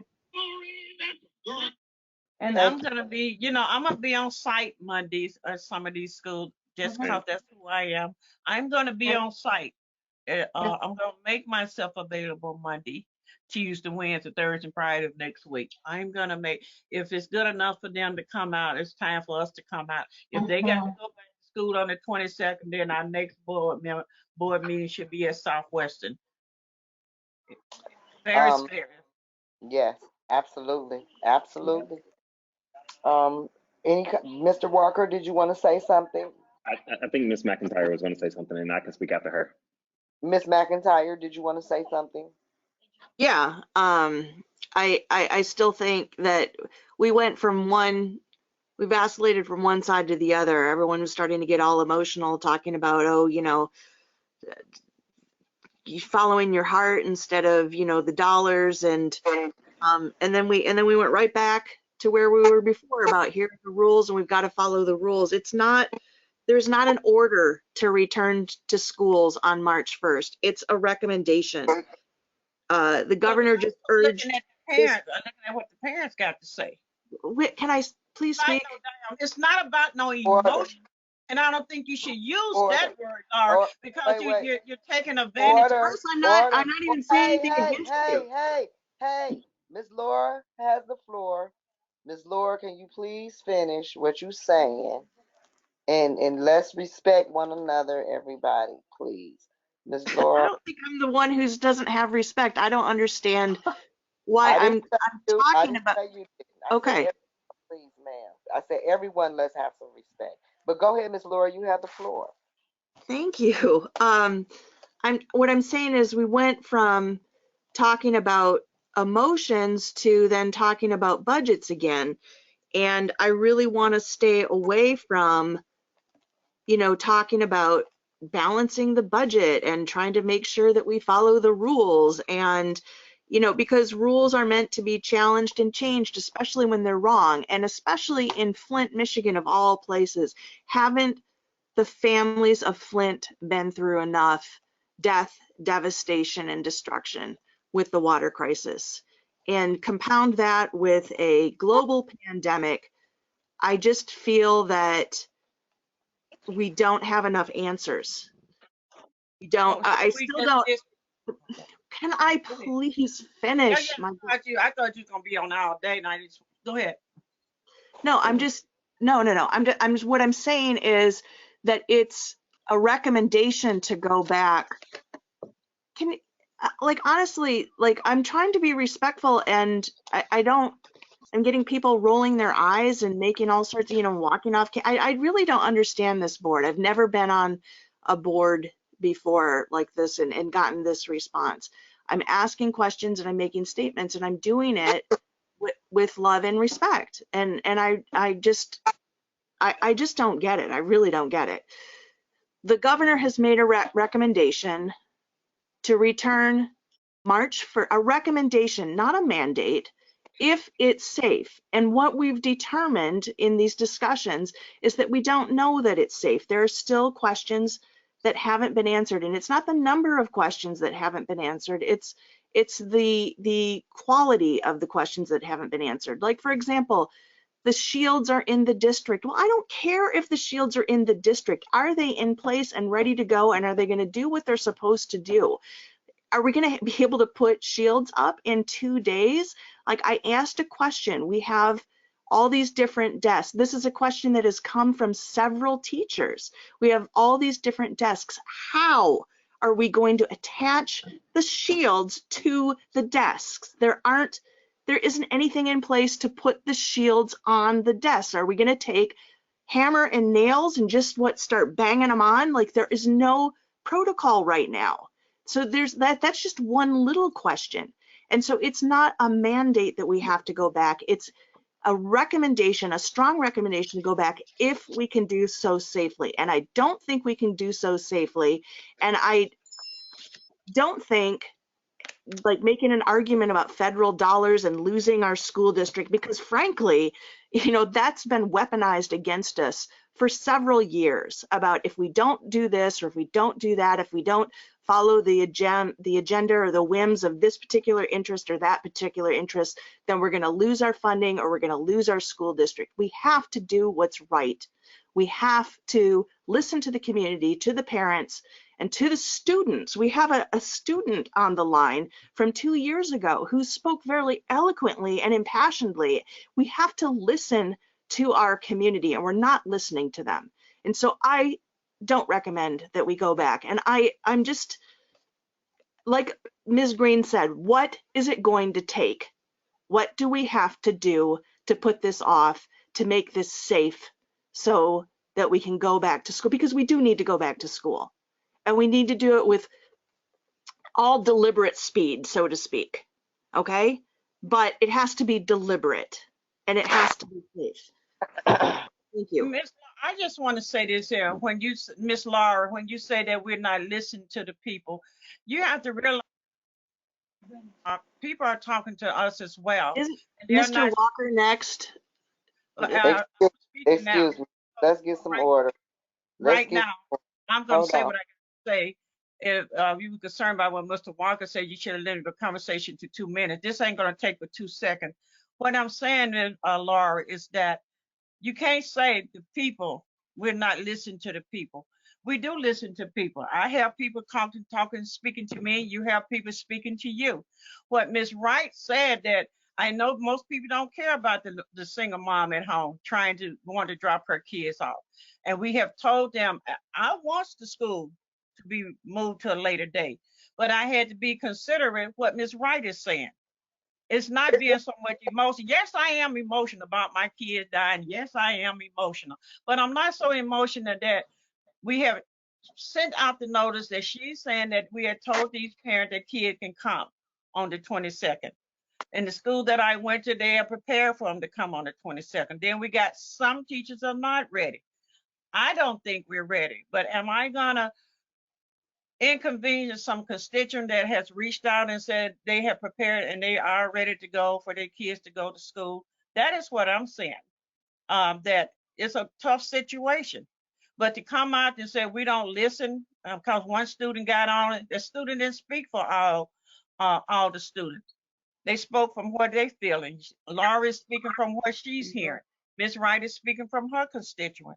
So don't say that the board is not listening to the community, because I'm not a liar when it comes to that. I've been there and I know what it's like. So I'm a year my 2 minutes because Mr. Walker needs to speak. Okay, Mr. Walker, you have the floor. Yeah, I just want to again thank everyone for the conversation tonight. The only thing that I was going to say, I was going to reiterate with what Ms. McIntyre pointed out about the governor's piece, but then also federally, again, I'll have to look into it. But everything that I've seen from President Biden has pushed around, the first 100 days having students within K through 8, back in school. But beyond that, I agree with what Ms. McNeil sent, what she said in terms of the decisions that we have to make about this, how tough of a decision that it is. But at the end of the day, having gone to 2 schools, and I realize again it's only 2 out of 8, and seeing what I saw, my mind immediately jumps to are the schools, do they have the right mitigating PPE in place to help when the students come back into the classroom? And I think we're getting there. I hope that again when the sneeze guards go in and everything like that, hopefully that happens by this week. At least that hopefully provides some sort of security. But again, in terms of the February 22nd, I don't want a decision to be made about funding, but I also don't want to miss out on funding. But I also again want to make the best decision that we can right now. But I'll go back to the big piece that I've been preaching since I joined this board in terms of wanting to know what are we tracking to see if things are working within this space, and then B, if we need to scale back. That's something that I'm hoping to gain clarity about. Again, I haven't seen the COVID return plan yet. I'm hoping to see that as well. Thank you, Mr. Walker. Are there any other questions or concerns from the board members? Okay, I just want to say we are definitely caught between a rock and a hard place because I'm not exactly sure what the government's mandate is for returning to school. I'm not sure if it's mandatory to return on March 1st or we have time or what have you. But what I do know is we have to have all things considered. I definitely don't want our students going back to school if it is not safe for them or their teachers. I don't think anybody should have to lay their lives down. But like Ms. Rice said, a lot of our parents are essential workers, and we just have to face it. And a lot of our students have been raising themselves. So that's what I mean about us being caught between a rock and a hard place. I'm hoping that our administration, Mr. Chapman, and all parties concerned will work overtime to do their due diligence, because I don't expect any students to go back to school and the nose guards aren't even up. I mean, that would be a terrible atrocity. I have confidence that they'll get it together. I didn't get the opportunity to go to the schools because of the snowstorm. I was going to visit all the schools in one day and just run from school to school. We do have to get up to speed though, because we have a responsibility to our parents, to our students, our teachers, and this district as well. And it's our responsibility to hold it up and educate our students and to try and keep them safe. And that's what I'm expecting from all of us. And I'm expecting our administration to be honest if they don't see that this thing is going off successfully, to be open and honest about that, because it is nothing anybody can do about it. This is a pandemic, and we all are susceptible to negative outcomes due to this. It is a very sticky situation, and we can't guarantee anything at this point. With nose guard, with sneeze guards up, hand sanitizer, there are no guarantees. We don't have any guarantees from the government. They still don't know. Scientists still don't know. So if they don't know, surely we won't know. But we have a responsibility to our community. We have a responsibility to our students to make the best decisions we can make. So with that being said, I have nothing else to say. Is there anybody else? Seeing there is none, the board's next committee of a whole meeting will be held on Wednesday, March 10th, 2021 at 6:30. And I'm not even, before I say goodnight, if we are back in school, will that be a face-to-face meeting? I think if the teachers and stuff are back, I think we should be back too. If the students can go back, and if the teachers can go back, and if we can talk about everybody else can go back, it's safe for them. If it's safe for them, I don't see why it wouldn't be safe for us. I agree. I agree. So, okay, well, I'm just making sure we're on one accord. I'm glad you guys are feeling that. Yep. Like I said, the board's next committee of a whole meeting will be held on Wednesday, March 10th, 2021 at 6:30 p.m. If our students are back at that time, then I would suspect that we will be back at Southwestern at that time. This meeting is adjourned. The time is 9:34 p.m. Good night, everyone. Good Good night. night. Good night. Stay safe. Yes, you too.